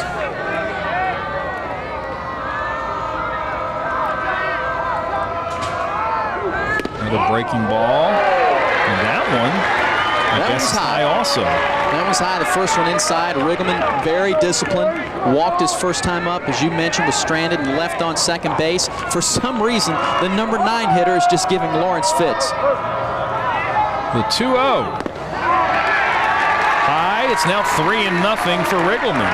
The interesting thing on the 2-hitter so far being pitched by Lawrence, Eric, is he has not registered a strikeout. He also trying to stretch out that arm. He sat on the bench for a while there in the bottom of the 5th, trying to get loose. These umpires work these guys out here. Don't give them too much time in between innings. Action, right-hander up in the bullpen for Aquinas. The 3-0 on its way, and that is high. 4-pitch walk to start the 6th for John Riggleman. 2nd consecutive time he has drawn the walk. And that'll bring up Daniel Williams. And we mentioned earlier about his nickname being Game Time, but first a visit to the hill by St. Thomas Aquinas. As you mentioned, they had action up in the bullpen. But Daniel Williams, a sacrifice his last time up. Reliever out there working is Michael Gula, the reliever, a right-hander, just a junior. 28 innings pitched with a 2-1 record and a 1.75 ERA. Game Time at the plate. You know, for those of you that are not aware of Daniel Williams, should be going to Delta State. Played football, and we nicknamed him Game Time because when the cameras were on, he just lit it up. Breaking ball is wide. Nice play by Palmisano to keep it in front of him. The ball 1. But even with his nickname and his repertoire, I guess you could say, Brian, for him to be the leadoff hitter, you don't hear much about him on this team. Just tells you the talent that Seminole has, but they have to let it show here now, trailing this one by 4. Fastball catching the outside corner, 1-1 to Daniel Williams. Daniel scored 26 runs this year. He came in hitting .341. Down by 4. Do not expect Riggleman to be heading down to 2nd anytime soon. It's old station to station. Swings through. Looked like there may have been a splitter on the inside part of the plate. Fouled it off actually backwards, and it's now 1-2 to Daniel Williams. Looked like it was in on the part of the hands of Daniel Williams. Riggleman, your runner at first. Nobody down. Top half of the 6th inning. The Warhawks trailing it 4-0. I mentioned to Coach Miller, I said, look, you haven't had much production by the top of your order coming in a combined 0 for 13. Yes, they have scored runs, but here is when the leadoff man needs to get a hit. Leadoff man already on in Riggleman, but a hit is needed by number 4. Fights that one off to stay alive with a breaking ball diving away from him. Fouls it over the dugout. The count remains 1-2 to Daniel Williams. Great running back, receiver, defensive back, return man. He did it all on the football field for Sam Roper's Seminole Warhawks. Had a great season until they ran into that buzzsaw with Braden in Southeast and Edwin McPherson. Having a great season here on the baseball diamond, running into a buzzsaw right now in St. Thomas Aquinas. Grounds it on the left side. Bacon to second. Over to first. Not in time to double up Danielle Williams. Great effort by Bacon and Pellerito, though, because Danielle Williams is not grounding the many double plays, and they made it close. The force out at second. Williams will be a one-out base runner at first. Williams just trying to put the ball in play. Does not want to go down swinging. Slapping at that one. Clearly beats the throw. Trips over the bag. Williams now with some wheels at first base. Still down by 4. Do not expect him to take off running as Skorupski steps into the plate. Skorupski flew out to center and is grounded to short. There's 2 at-bats. Jay Lawrence pitching a gem. A 2-hitter, has not struck a batter out, but he's kept these potent Seminole Warhawk team off balance. With that up motion, he hides the ball well, kind of throws it across his body. Fastball is almost a natural little cutter, as they would call it. Throws the breaking ball. Doesn't walk many hitters. Giving up 2 walks, both of them to Riggleman, the number 9 hitter. Yeah, he's had fairly good control despite pitching to the number 9 hitter in the lineup. As now the Warhawk fans try to get behind their team. Been behind them all year, and they've been perfect. Outside corner for strike 1. It's been a pitcher's zone this entire contest. A big out here for Lawrence, because if he can get the out here and then allow Kotchman to lead off the inning. Now Francis, the first base coach, is coming in, and he's wanting to clarify in that strike zone. Is he arguing, or is he asking for a balk on the pitcher? Not quite sure what his point was. Let's see. Looked like a halt in the motion. That pitch low and away. Yeah, that was a tough strike right there. Not like you said, low and away, it looked like. But Francis wouldn't have took it for a strike. He would have put it in the right field for a base hit. But these hitters are going to have to realize that's going to be called, and they're going to have to poke it. The 0-1 to Skorupski. Popped up on the right side. Will it get out of play, or will Zanerico have a shot? It's out of play in about the 5th or 6th row. And falling behind at 0-2 is John Skorupski.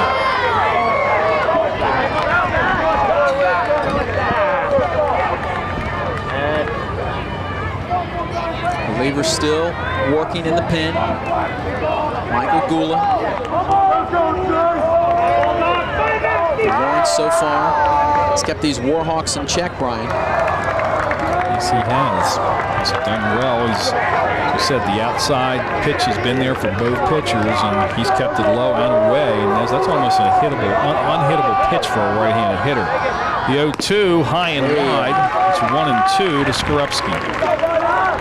Try to hump up and blow that one by him, but trying to get him to chase a bad pitch. He's just overthrowing. He hasn't overthrown throughout this contest. See if he keeps him off balance here with that breaking pitch. Looks like he has the grip for the 4-seam fastball. See if he drops it on him.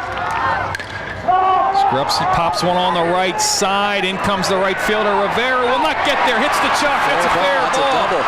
Danielle Williams, that's into the stands for a ground rule double. Williams went back to see if it was going to be caught.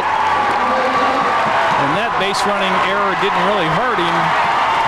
He didn't want to get all the way on the second case it was caught, but he needed to get off the base a little bit more than that. But hits the chalk, ground, bounces into the stands, ground rule double. Runners at second and third with 1 down for Casey Kotchman. And the Warhawks with 1 swing in the bat error could be right back in this game. Skorupski's thinking, hey, I just have a foul ball here. I bet you as he's running down the first base line, he's going, get fouled, get fouled. Then as he sees the outfielders not getting in as fast as they could have, then he starts saying, get down, get down. And that thing touched all chalk, bounced and squibbed into the seats for the ground rule double. And hopefully in the future, if it amounts to anything, he'll be able to tell his kids, you know, I doubled in the state championship game. Won't tell him how he doubled and set up Casey Kotchman. The base open, 1 out. Let's see if they're careful, at least to Kotchman. Might be careful. But Bobby Wilson around him when you're up 4-0. Bobby Wilson would love to hit with the bases loaded. But this run on third does not mean a thing for Breaking St. ball, Thomas. slam down the right field line. It's going to be extra bases off the bat of Casey Kotchman. 2 runs will be in. Kotchman on his way to second base with a double. The lead cut in half. It's now 4-2. Aquinas first pitch hitting on the breaking ball, Eric, and he slams it down the right field line for the double. Skorupski and Danielle Williams scoring easily. That was clutch.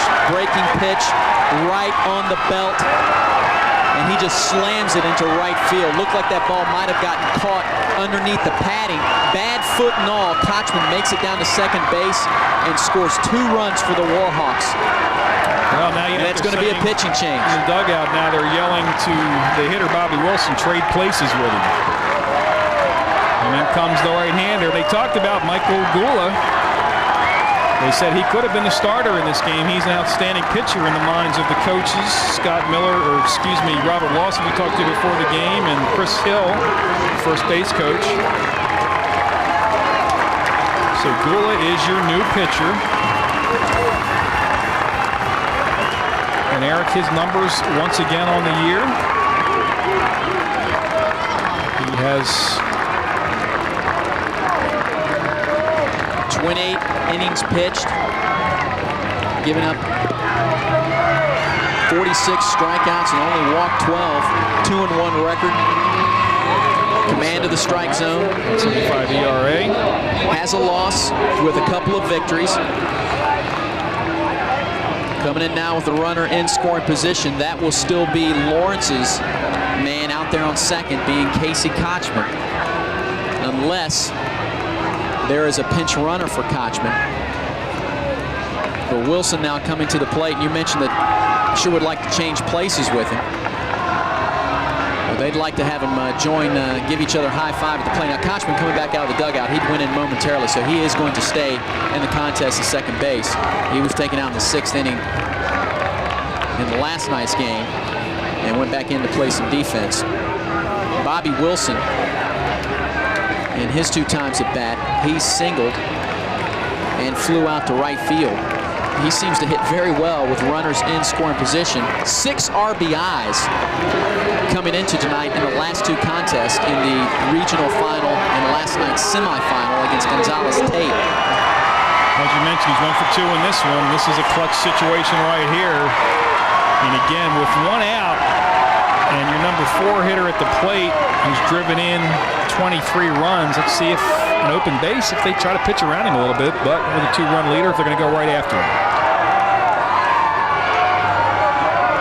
Kotchman, your runner at second, 1 down, 2 runs in. Aquinas holding on to the 4-2 lead. Fastball is low for ball 1. Taking to get a good look at the new pitcher. Trying to hold this thing and save it for St. Thomas Aquinas. Breaking ball in there for a called strike. And the count evens are 1-1 to Bobby Wilson. And that was the first look that Wilson had at the curveball. You can see him bend at the knees a little bit, duck down. Love the way he holds that bat out over the strike zone, basically. Has those hands ready to hit. Fastball, and he calls that a strike. That looked low and away. That's been a wide pitch. That's been a pitch he's been at least mostly consistent with as the home plate umpire, Mark Howes, but puts Wilson in a hole of 1-2. That's a tough pitch to hit. Took a high fastball down on the count 0-2 against Gonzales Tate last night. Down 1-2 here. Fastball fights it off to stay alive at 1-2. You know, usually when you're out there and you have 2 strikes on you, you're trying to protect the plate, trying to choke and poke, put it anywhere, put it in play. But Bobby Wilson is going to get his cuts. If he pokes it, he can poke it about 380 feet. Certainly that look big right here for the Warhawks. The 1-2 to Wilson. Breaking ball, fights it off. Slow roller on the left side. Goes through the shortstop. Tyler Green on his way to third is Kotchman. Good alert base running by Kotchman. Although probably maybe should have been off on the roller, but when you're down by 2, you don't want to take a chance. So that was not bad base running. The error will be on Tyler Green. Unusual, outstanding fielder normally. Now now Seminole with runners at the corners with one down for Errol Bloomer. Just slapping down on the pitch, a high pitch that Green just could not handle. Don't know if it took a bad hop, if it had a Seminole Warhawks spin on it, but Wilson will take it. He gets on base, first and third for the Warhawks. Green and all these players out here, you can ask both coaches, you know, how well do they play defense? And all of them tell us, hey, you know, this is how we got here. You know, we had to play defense in order to get here. So an error just like that, a physical error, it's going to happen. A bad time for St. Thomas Aquinas. And that's the type of team Seminole's been. They put a lot of pressure on you in a big game like this. Get a little nervous and things like that happen. We're a little anxious trying to make a play before the ball's to you or whatever. Runners to the corners, one down for Errol Bloomer. Takes that fastball on the outside part of the plate for strike one. That's when you hear the moans and groans out here. You can even see the fans with the hands on their face. It's crunch time here. Seminole does not want to wait till the top of the seventh, and here they are, the meat of the order that's been 12 for 21 coming into this game. Breaking ball high for ball one. It's 1-1 to Bloomer. Well, you know, if you had a major league pitcher like Maddox who could paint that and keep that pitch on the knees 6 inches off the outside part of the plate, nobody would get a hit. The way the start, but these high school pitchers can't hit that spot every time, obviously. The 1-1 on its way in the dirt. Good job by Palmisano to keep it in front of him, to keep the runners from advancing, and more importantly, to keep the runner at third, Kotchman, from scoring. He's going to go out now and talk things over with Mike Gulla, the junior right-hander. It looked like Gulla was having some problems with his footing. He checked back. That's a nice play by the catcher there. As you can see, after the end of that play, look back at the hill to see where he was slipping. Of course, when you throw a pitch in the dirt, you're trying to find any explanation besides your arm throwing one in the dirt, but he's fresh. Wilson, you runner at first. Kotchman, you runner at third. One down. 2 runs already in here in the top of the 6th. Breaking ball, a fly ball to left field. Kotchman's going to tag up in. Can't make the play. Going to fall for a base hit in front of Labasco. Kotchman on his way. He will score easily. It's now 4-3. Aquinas 3 runs in for the Warhawks here in the 6th inning. RBI single for Errol Bloomer.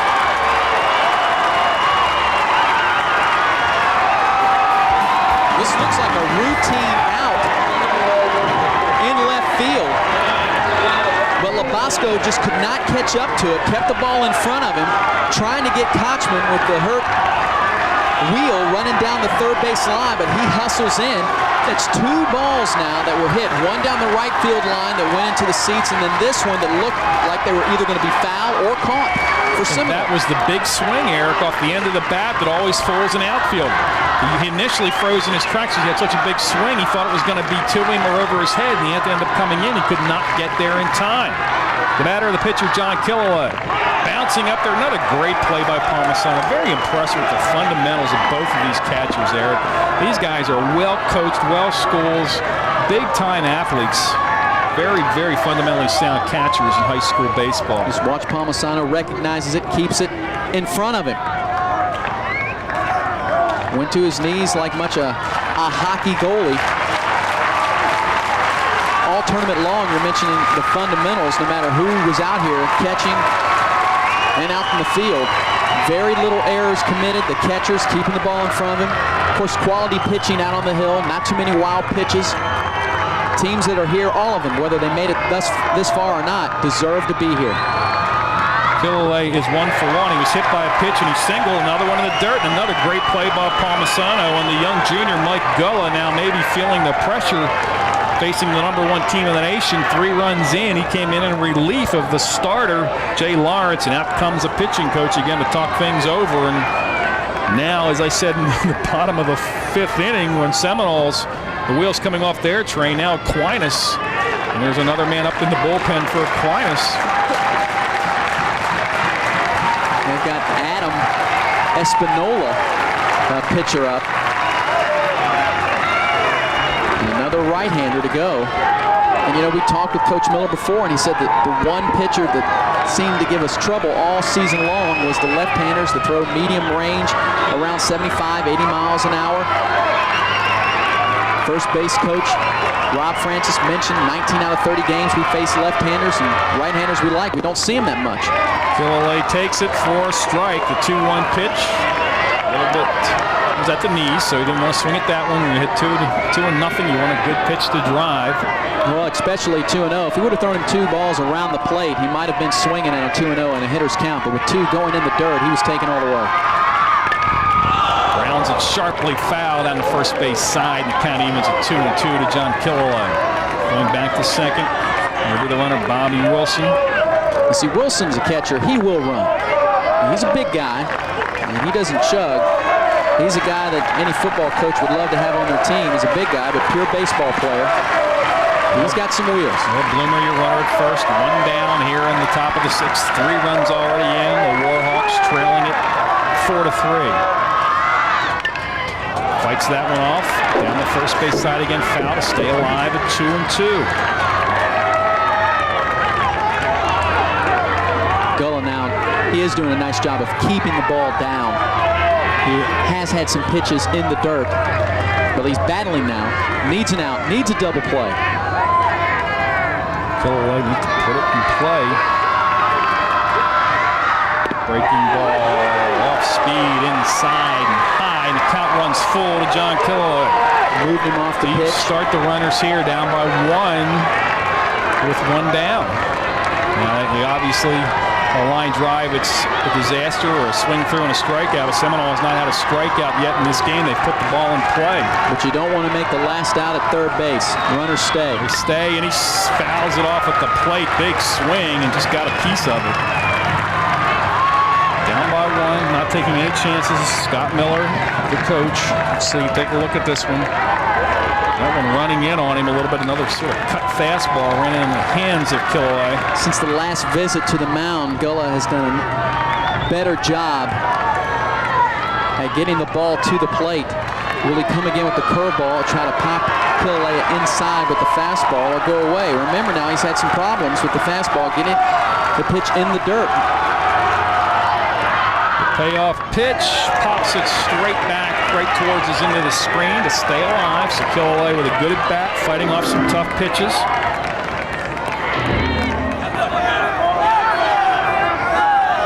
3 runs in this inning on 3 hits, 2 of them doubles. One of them a scorching double by Casey Kotchman. Skorupski's. There's a pop down the right field line and hit the line, but he'll take it. Again, the payoff pitch. Breaking ball high for ball 4. He walks the bases loaded for Phil Stillwell, yesterday's hitting hero. Nice piece of hitting by John Killalay. Absolutely. Fighting off pitches. And now he'll get a break, come back to the dugout as TJ Large will run for him. Good move here by Scott Miller and his coaching staff. Large, as we talked about, a great base runner. So is Killalay, but he's pitching his heart out on the mound in the 6th inning. Don't want to tire him unnecessarily. A good piece of hitting. Of course, his father, the ex-basketball coach of Seminole. His Uncle Tommy working at our favorite restaurant, Capona's Dugout. Been there for years. Which a lot of these guys may head to if they win. Stillwell at the plate. He missed some playing time. He was a starter as a junior when Brian Bass, an All-American, came over to play. He lost his starting job. Nonetheless, they stayed friends. He got it back after the ruling, and here he is, game time situation. It seems, Brian, that he faces these situations during the playoffs, and he's come through. Now, he had to pop up on the sacrifice attempt, a chance to redeem himself. 5 RBIs in the last 2 games, hitting from the number 7 or 8 spot. Took the ball high, swings through an off-speed pitch, and the count evens at 1-1 to Phil Stillwell. He grounded in the fielder's choice in the 2nd, and as Eric said, tried to bunt his way on back in the 5th and got it up in the air and turned it into a double play. A clutch hit yesterday against Gonzalez Tate. The 1-1 swings through the low fastball, and he falls behind at 1-2. He's getting his money's worth up there, knows that he has the green light, no place to be put on the bases. Just be a little more selective, and now he's just got to fight off everything behind at 1-2. Dixon waits on deck. Breaking ball, slammed foul down the left field side. Got a little late on it, hung in there, hit it hard, but it was foul. Stillwell shaking his head at the plate like, whew, just got a piece of that one. Got to stay alive. Chance for game-winning RBI right here. Possibly, if Seminole can forge ahead with a base hit. Top half of the 6th. Aquinas holding on to the 4-3 lead. Bases loaded and 1 out. Fastball high for ball 2. It's 2-2 to Phil Stillwell. That pitch almost got away from Gulla as it went upstairs real quick. Palmisano, tall for a catcher. He's got to be at least 6'2", and he's got up there and did a nice job. Fly ball, right field. It's going to be deep enough to score the run. Robert Rivera makes the catch. The runners are tagging. In score easily is Bobby Wilson. We are tied at 4, and on the fly ball, Errol Blummer ends up at third base.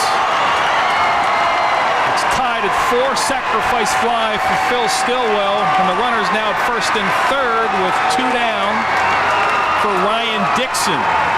There is no way that the right fielder, Robert Rivera, is going to throw out Wilson. The ball's hit too deep in this park. Wilson with the slide. As I said earlier, just to get dirty. Knows that they've tied the ball game up. Now first and third. Wheels on at first base with a tie ball game. I wouldn't be surprised to see Stillwell moving in this situation, but you don't want to take the bat out of the hands of Dixon, who is so due for a hit.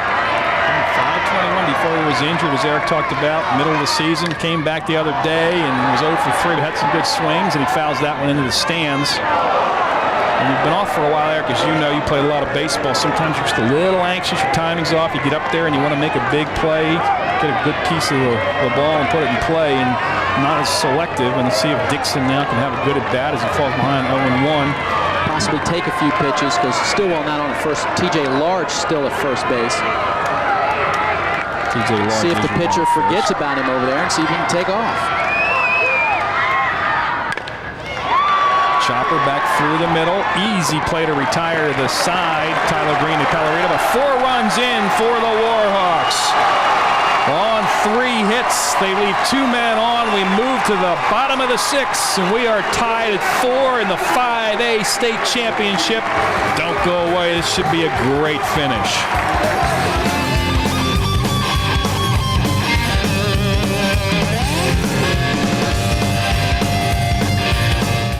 Casey Kotchman with the big 2-run double to get Seminole on the scoreboard in the top of the 6th. They played 2 more to tie it at 4, move to the bottom of the 6th, and Jimmy Bacon leads off by taking a breaking ball for a called strike.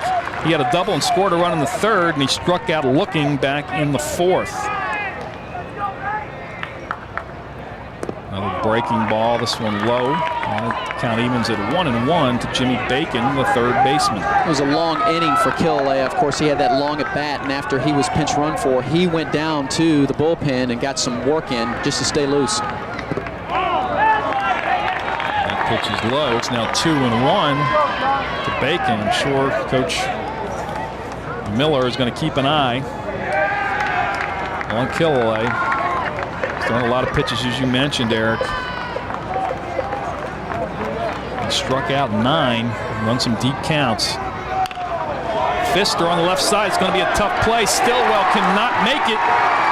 And Bacon will be a leadoff base runner here in the 6th inning for Aquinas.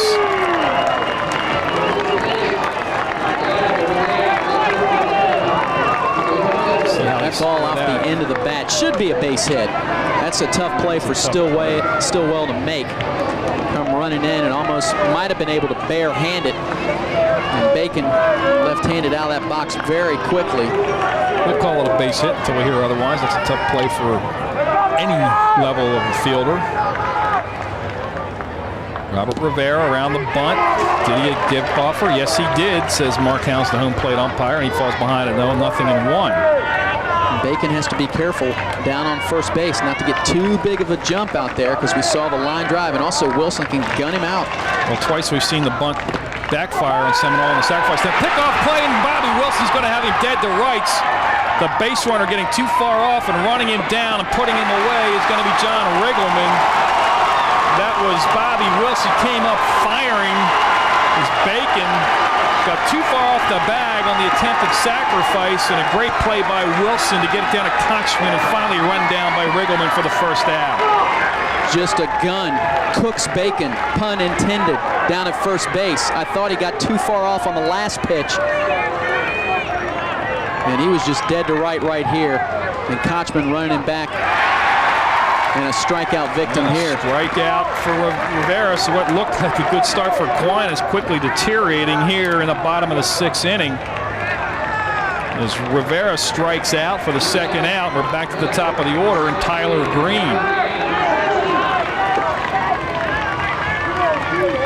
Quick work here for John Killalea here in the bottom of the 6th, and Green, as you mentioned, I stated that he was due. He has a couple of hits here in the contest.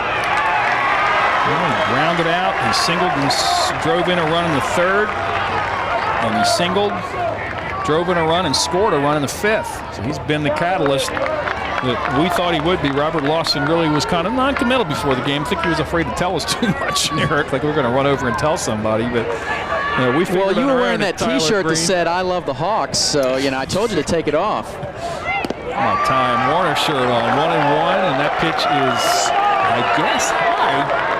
That's been a strike in this contest. 2-1 now to Tyler Green.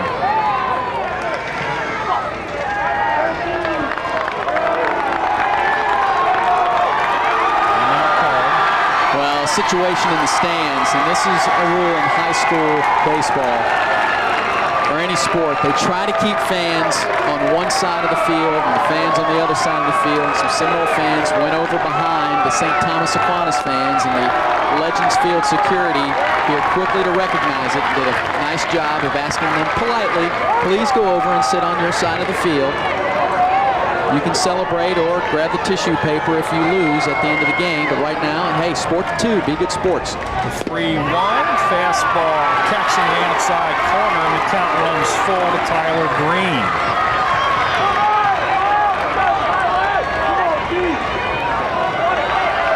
Green here trying to get the 2-out rally. The top of the order has done a nice job picking up the majority of the hits.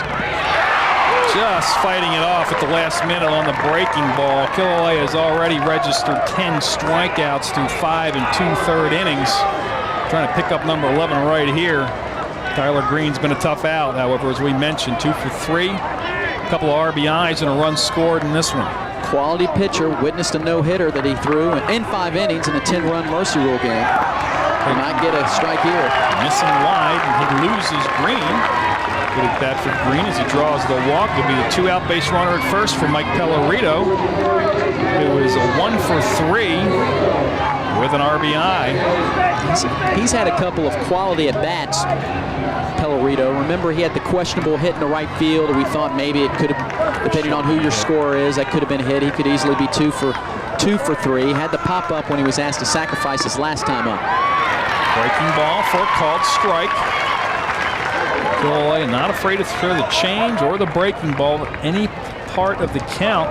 Lead a hitter off with it, throw it if he's behind 2-0. Throw it on a full count. There's a breaking ball. It's wide, and the count is even at 1-1 to Mike Pellerito. Has that high leg kick where an experienced base runner, if you've seen Killalea or any left-hander for a number of times, you might be able to take off and know when you can steal a base. But with Tyler Green not seeing John Killalea that much, and in a tie ball game, best to stay put and let Pellerito do his job at the plate.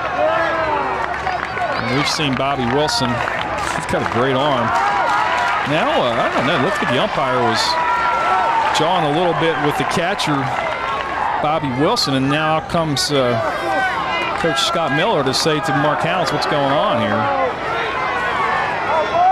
Looks like player. Your place or mine after the game, have the post-game party, but usually that's not the words that umpires and coaches exchange with each other. I'm sure Bobby Wilson's telling Mark House that, hey, come on now, be consistent back here. House is telling him, hey, you catch the game, I'll call it. When I was at the plate, I would always just say, look, I'm talking to myself. Don't listen to what I'm saying. I'm talking to myself. The 1-1 on the way. Change up. Nice play on a tough one-hopper to Bloomer over to Kotchman to retire to the side. No runs, one hit, one man left on base. We move to the top of the 7th. This one's tied at 4. Don't go away. The 5A state championship could be decided in this inning.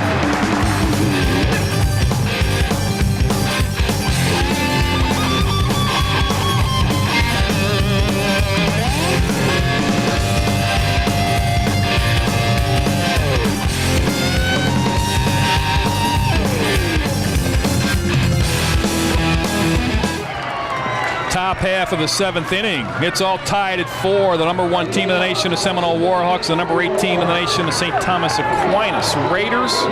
Man up in the bullpen. Staying loose is Adam Espinola. He's now on the mound. My mistake. Adam Espinola is now in the game. No, he's not. This is still Gola. Okay, we are Seminole relief pitcher Phil Stillwell. Phil Stillwell. Okay, the uniforms now are fooling me here. As the sun begins to set, pulled that shadow up and you have to look twice down there in the bullpen. Riggleman, Stillwell, the shortstop, is loosening up in the bullpen, so we get it squared away. He will be the relief pitcher if needed. Not yet known whether he will start the bottom of the 7th. I guess it depends on the top of the 7th here with Riggleman starting it off. Hey, I believe that's the first time he swung the bat. I don't know. We'd have to go back and look since he has walked a couple of times. He's walked twice. Just recognize the name, Eric. His father, a famous baseball name, John Riggleman. His father used to manage the Cubs, Jim Riggleman. I've seen him out at the Seminole at Brinker Field on a couple of occasions. Also along with Tom Kotchman, who is a minor league manager and scout for the Angels organization, the father of Casey. I tell you, this team in Seminole just been around baseball their whole lives. 1-2, high and wide. Riggleman evens the count at 2-2. Got a couple of good at-bats where he's walked. See if we can work a walk or get his way on here to start the 7th inning. Get back to the top of the order after this and Danielle Williams. 2-strike hitter. Breaking ball, slow roller up the middle, can't get it. The second baseman, Pellerito, he's been perfect, but that was a tough short hop back towards the middle, and that'll be a leadoff single for John Riggleman. You know, Riggleman out a good portion of the year with an injury as well. A lot of people looked at his numbers, said, geez, this guy's only hitting 240 and 5 RBI. Could he be the weak link? No, he's not the weak link. Outstanding second baseman. Will get some looks in the deeper rounds of the Major League Baseball draft. I'm sure that he's more of a college-type player right now. We'll sign on with the college. Danielle Williams. Look for him to bunt here.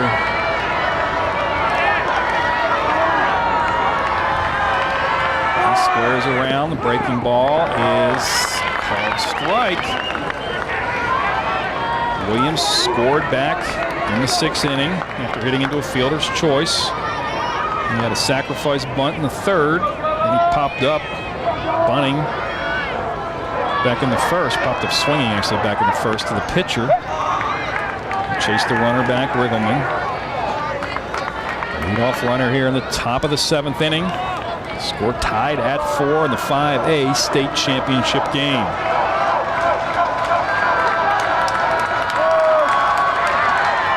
Williams takes it wide, and the count evens it 1-1.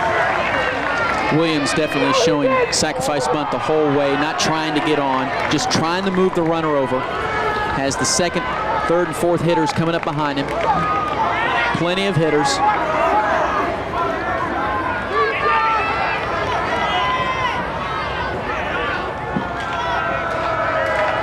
The 1-1 to Williams, going to swing away, takes a strike on the outside corner. Painting the black out there on 2 of the pitches is Mike Gullah. Now Williams is going to probably be forced to swing away here. In the hole at 1-2. Williams now with 2 strikes, as you mentioned, having to do like Riggleman here. Now he's showing bunt with 2 strikes. And he strikes out, popping it foul. So taking the bunt off, and it's in 1-2. Well, he's out. Umpire's not too... Didn't realize it, I guess, or was maybe faking that he won't stand in here. Maybe I'll fool him, but he's out. It's a strikeout. And he took a couple of strikes when he was... One when he was swinging, one when he was bunting, and then he couldn't bunt the third one. And he's out of there. Gullah did a nice job of throwing pitches on the corner, working the corners. Had Williams guessing. Williams not a very good curveball, breaking pitch hitter. John Skorupski, 1 for 3 with a double, and a run scored. Breaking ball wide for ball 1. Skorupski's double hit the chalk on the right field line, setting the table for Casey Kotchman, who will follow him here in this inning to drive in the first 2 runs with a smoked double down the right field line. Well, those were definitely 2 opposite hits. The pool cue by Skorupski. And it's called strike.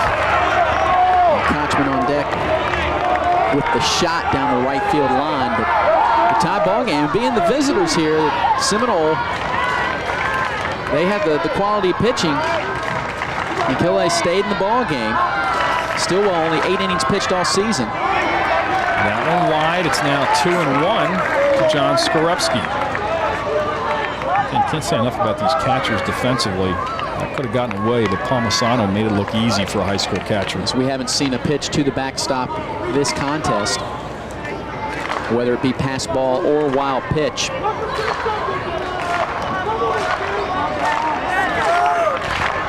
Palmisano staying fresh, as you mentioned earlier. Gets a pinch runner, gets that gear on, stays loose and limber. The 2-1. Skied into shallow left center field. Over comes the center fielder Chris Munn, fighting the sun, and puts it away for the second out here in the top of the 7th inning. So it'll get up to Casey Kotchman. Line drive double, drove in 2 runs and scored a run back in the 6th when Seminole tied it up, scored all their runs in the 6th. They overcome a 4-run deficit. They remain tied here, top of the 7th at 4. And again, with Wilson on deck, Gullah can't afford to pitch around Kotchman. Not at all, because you don't want to put that potential winning run out at second base without walking him, of course. Lawrence threw him a breaking pitch that was lined down the right field line. Another breaking ball. Takes it for a called strike 1.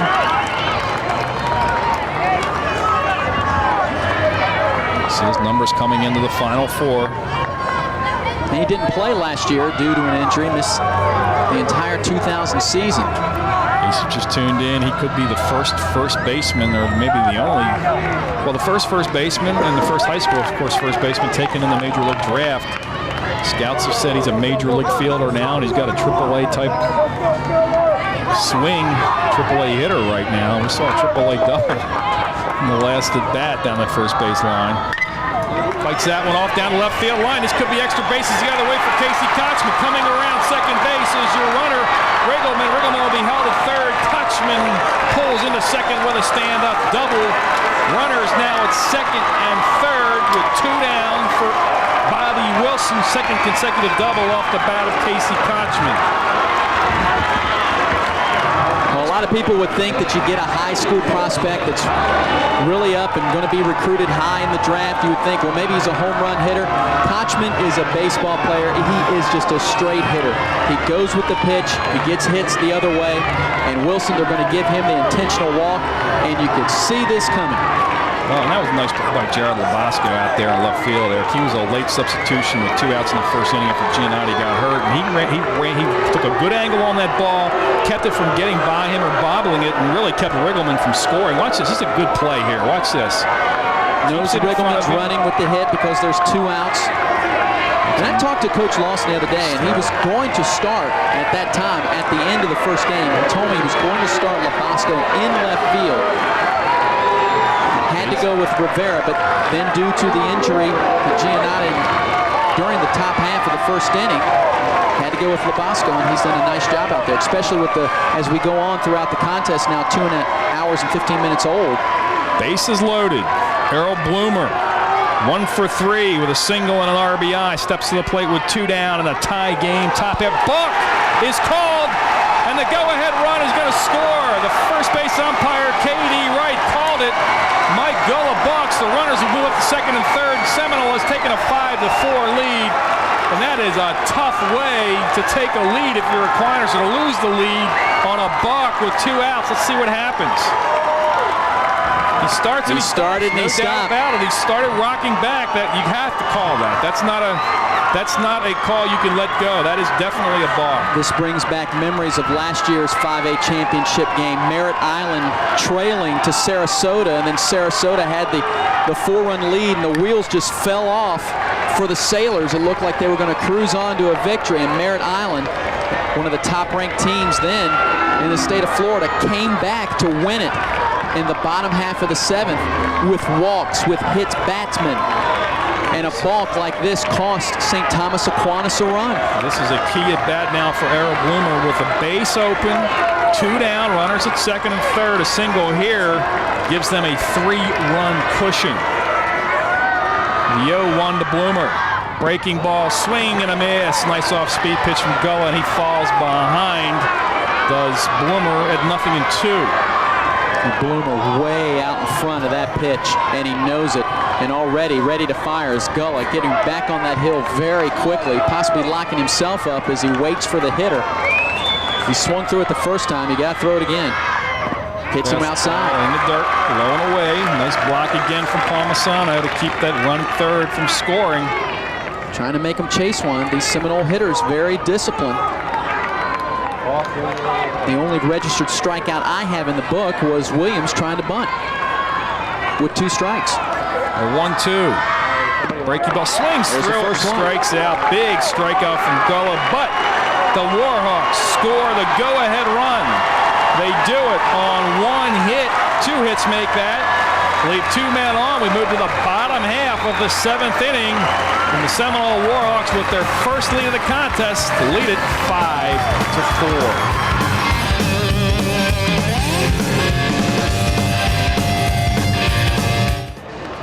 Back at Legends Field for the bottom half of the 7th inning. High school baseball, of course, is only 7 innings. Seminole Warhawks take the lead in the top of the inning. They lead it 5-4. 5 runs on 7 hits and 2 errors. For the Warhawks, 4 runs, 8 hits, 1 error.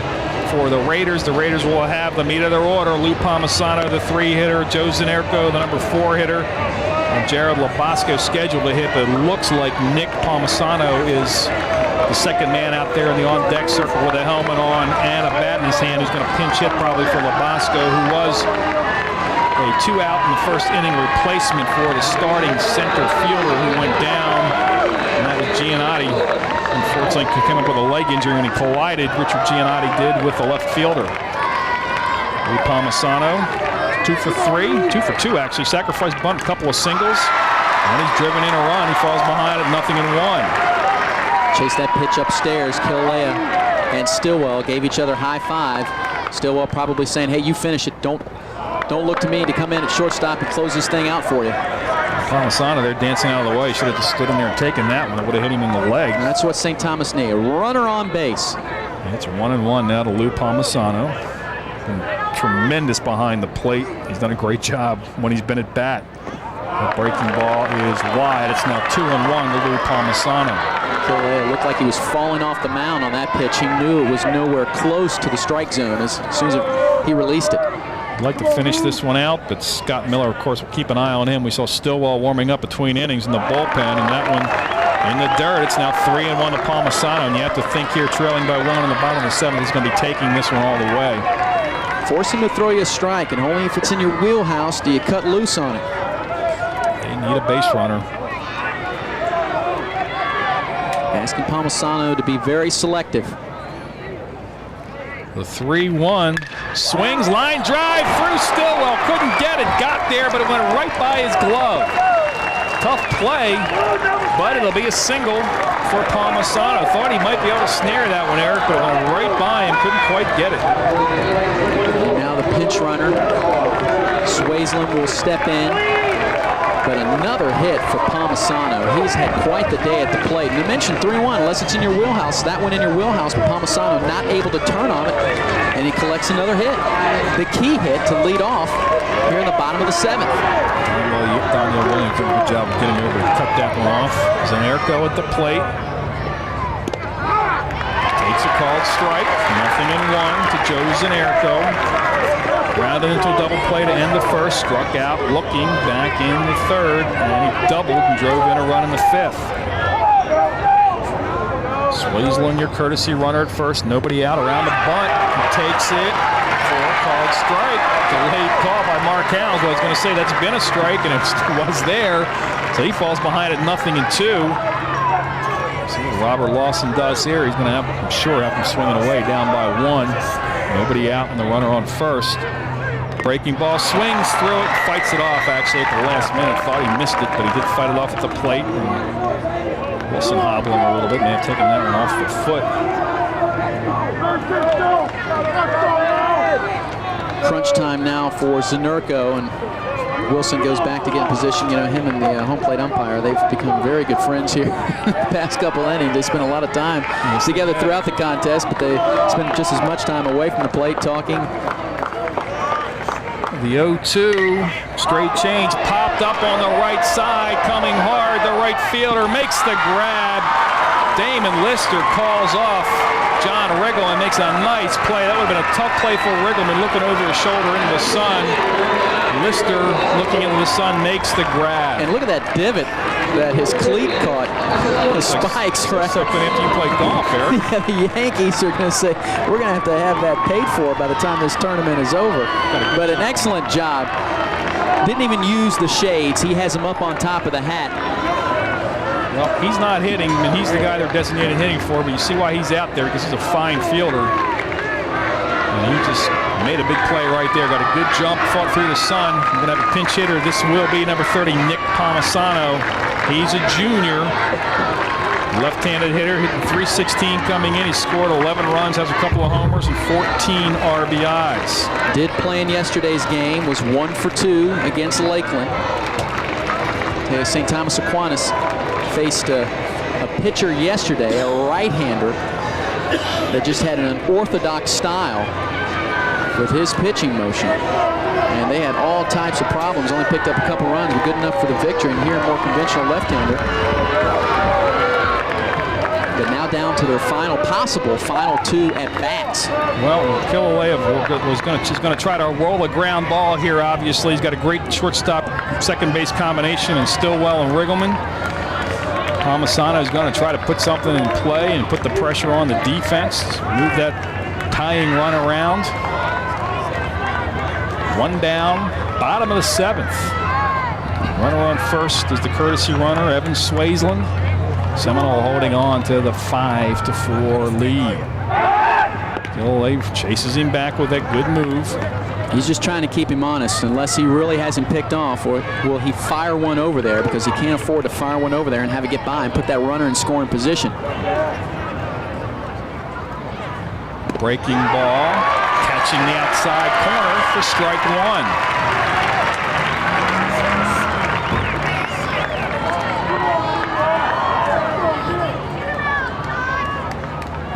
The 0-1, another breaking ball, identical spot. He quickly jumps in front of the pinch hitter Palmisano with 0-2. You know, pinch hitting so hard, coming off the bench and asked to get up there and get a big hit. You can see him from the bench, but it's different once you step up there. Swing and a miss. He fouled it off, I guess. He said he hit the ground and fouled it off. Did your umpire, Mark House. So staying alive, just fighting it off. That was Nick Palmisano. Wilson tried to get the call, but Mark House right there making it. Take a look at it. And I don't think he touched that. But the 0-2 breaking ball puts it in play on the right side. Casey Kotchman going to tag the runner. Did he get him? Now they're going to say he didn't. Casey thought he had his legs. I guess nobody was covering out at second, because he could have come up and thrown, but didn't do it. We'll take another look from our high first base camera. Could be a big play in this contest. Stillwell is there. Just throw it and get the hit. He's trying to make a play, Brian. He's trying to get a tag and then trying to get the first. Nobody's on first, so you've got to throw. I couldn't see that, Eric. You're right. He had his back to him, but You've got to go ahead and send that ball down to first base. And you have to take an out in that situation. Yes. You have to just get an out. Now it's first and second. Winning run on first base, tying run One down. is on second. And here's the game-winning hit hero from yesterday's game. Steven Encinosa steps to the plate. And a pinch runner. Another runner coming in. Kyle Kirchheimer will be the runner, the pinch runner for the pinch hitter. Encinosa has struck out. He grounded the second and he walked in the fifth. Seminoles defense today has been good at times, but they have had 3 plays where they've had outs on sacrifices that they didn't record. Let's hope for them it doesn't hurt them here in the bottom half of the 7th inning.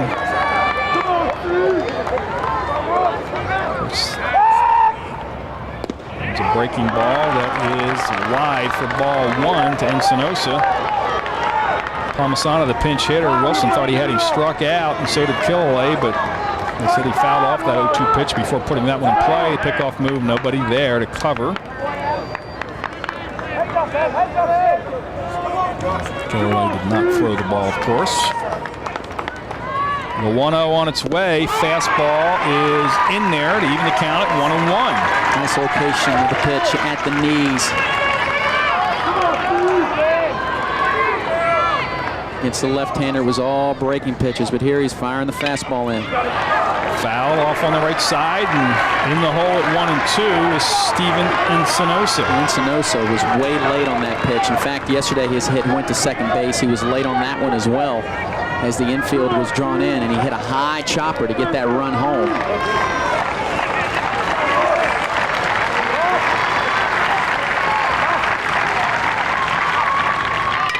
Fastball, first base just foul by a foot or 2.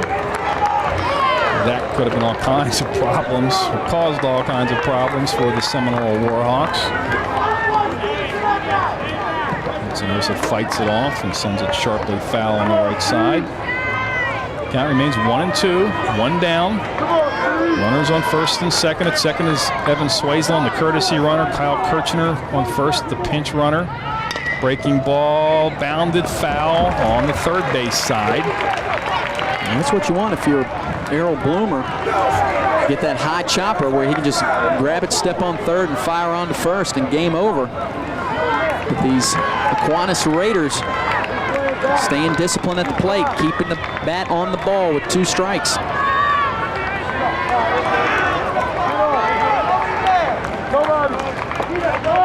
The 1-2 on the way.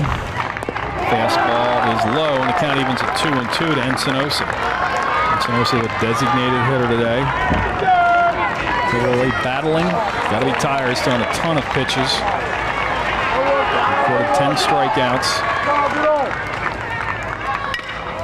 Back through the middle. Could this be 2? There's 1 over to first. Double play, and that's the ball game. The Seminole Warhawks come from behind with 5 unanswered runs to win the 5A state championship, and Eric all but wrap up the mythical national championship in high school baseball. What a comeback for the Warhawks, and they did it at the end with great defense after their defense at times this game had let them down a little bit. And they're going to win it by claiming a balked-in run. And you know, a lot of people, and I don't mean any pun by this, but with those 10 defeats on their record, a lot of the fans, a lot of the parents, the coaches, the players would say that the FHSAA balked on that call, and a balked run brings it home.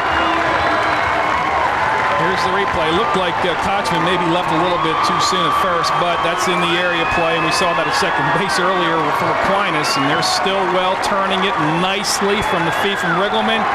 And Kotchman gets his foot out of there in a hurry, but that's definitely a double play. Well, it's time to celebrate. Time to celebrate. The Seminole Warhawks with the national championship, the state championship in 5A, and the Cinderella season. Well, let me tell you, continues here for the Warhawks. The last team officially to be unbeaten would be Avon Park back in the 60s, but Sarasota, the 1994 team, was 33-4, and they had back-to-back 5A state titles. They were ranked #1 nationally, and they had a lot of first-round draft picks, 3, and this Seminole team could rival them here in the next couple weeks, and they definitely deserve the "We Are the Champions." They went through a lot of pressure, Brian, for this team throughout the season. You know, they've been together so long, they just fended it off and went out and played and proved it, and down 4-0 and came back and won this game. Yes, they did. Killalay with a gutsy 7-inning performance. We'll take a quick timeout and be back to wrap it up.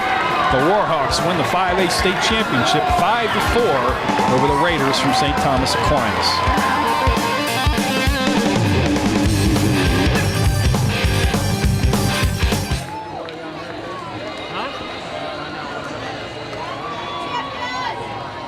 5-4, your final. 5 runs on 7 hits, 2 errors by the Warhawks. 4 runs, 9 hits, 1 error committed. The Seminole Warhawks, the 5A state champions. The trophy presentation going to go on right now. They'll give St. Thomas Aquinas the runner-up trophies. Great year for St. Thomas Aquinas, Eric. They finished at 30-5. They had the Warhawks down 4-0 through 6 innings, 5 innings, and the 6th inning was the big inning for the Warhawks. They played them as well as any team that I've seen them play against Seminole this season. And the Raiders came in here with, you know, they knew what they had to do. They weren't arrogant. They came in and they thought, you know, so what about the Seminole on the other side of the field? We know what we can do. It's not about Seminole, it's about us and what we can do. And I'm pretty sure they'll go back driving the bus and feel that, you know, they had some mental lapses, and they did. But that's what happened. The good teams overcome those, and the teams that finish in the runner-up spot, that's usually what happens. It's not a grand slam, it's not a game-winning base hit, it's usually some type of mental error. Seminole will officially finish at 21-10, but the 10 forfeits due to the player that moved in and then was ruled later on ineligible. They were undefeated on the field, 31-0 on the field, which is just outstanding in baseball at any level. Baseball is not a game you normally go undefeated on, especially when you have a season that's anywhere over 20 or 25 games. As you said, an undefeated team hasn't won a state championship since back in the 60s here in Florida. And officially, of course, they'll finish at 21-10, but they are not beaten on the field this year. Killalay runs his record to 11-0 with a gutsy 7-inning performance.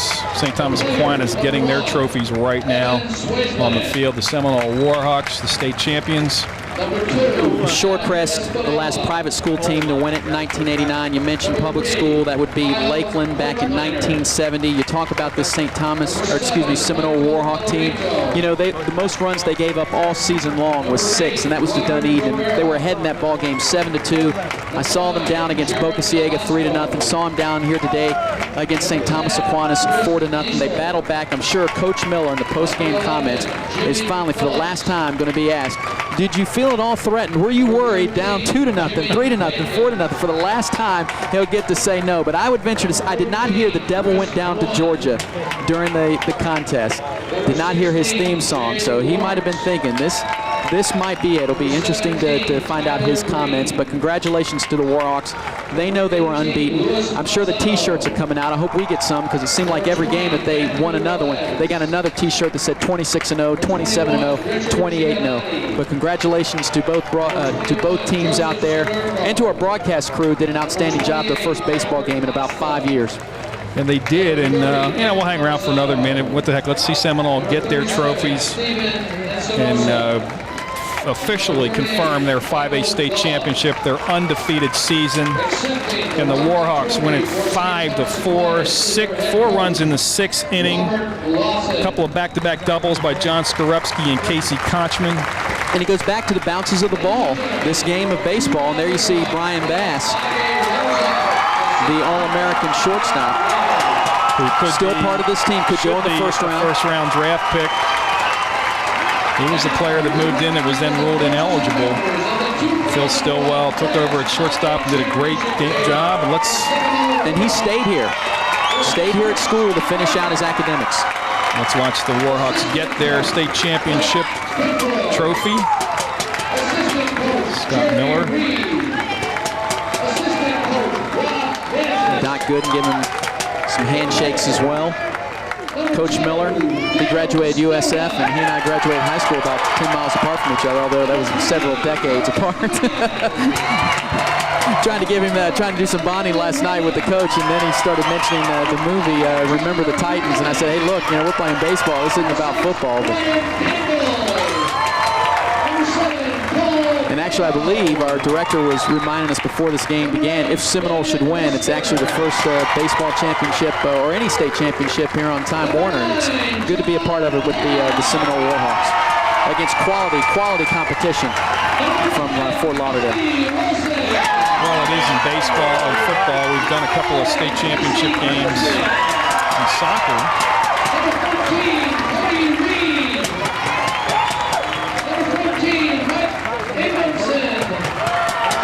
Players getting their medallions. Richard Duncan.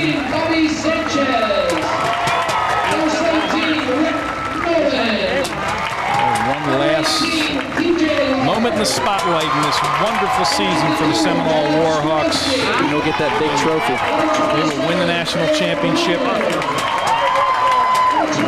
The two ranking services that rank them #1 coming in. ESPN and Baseball America.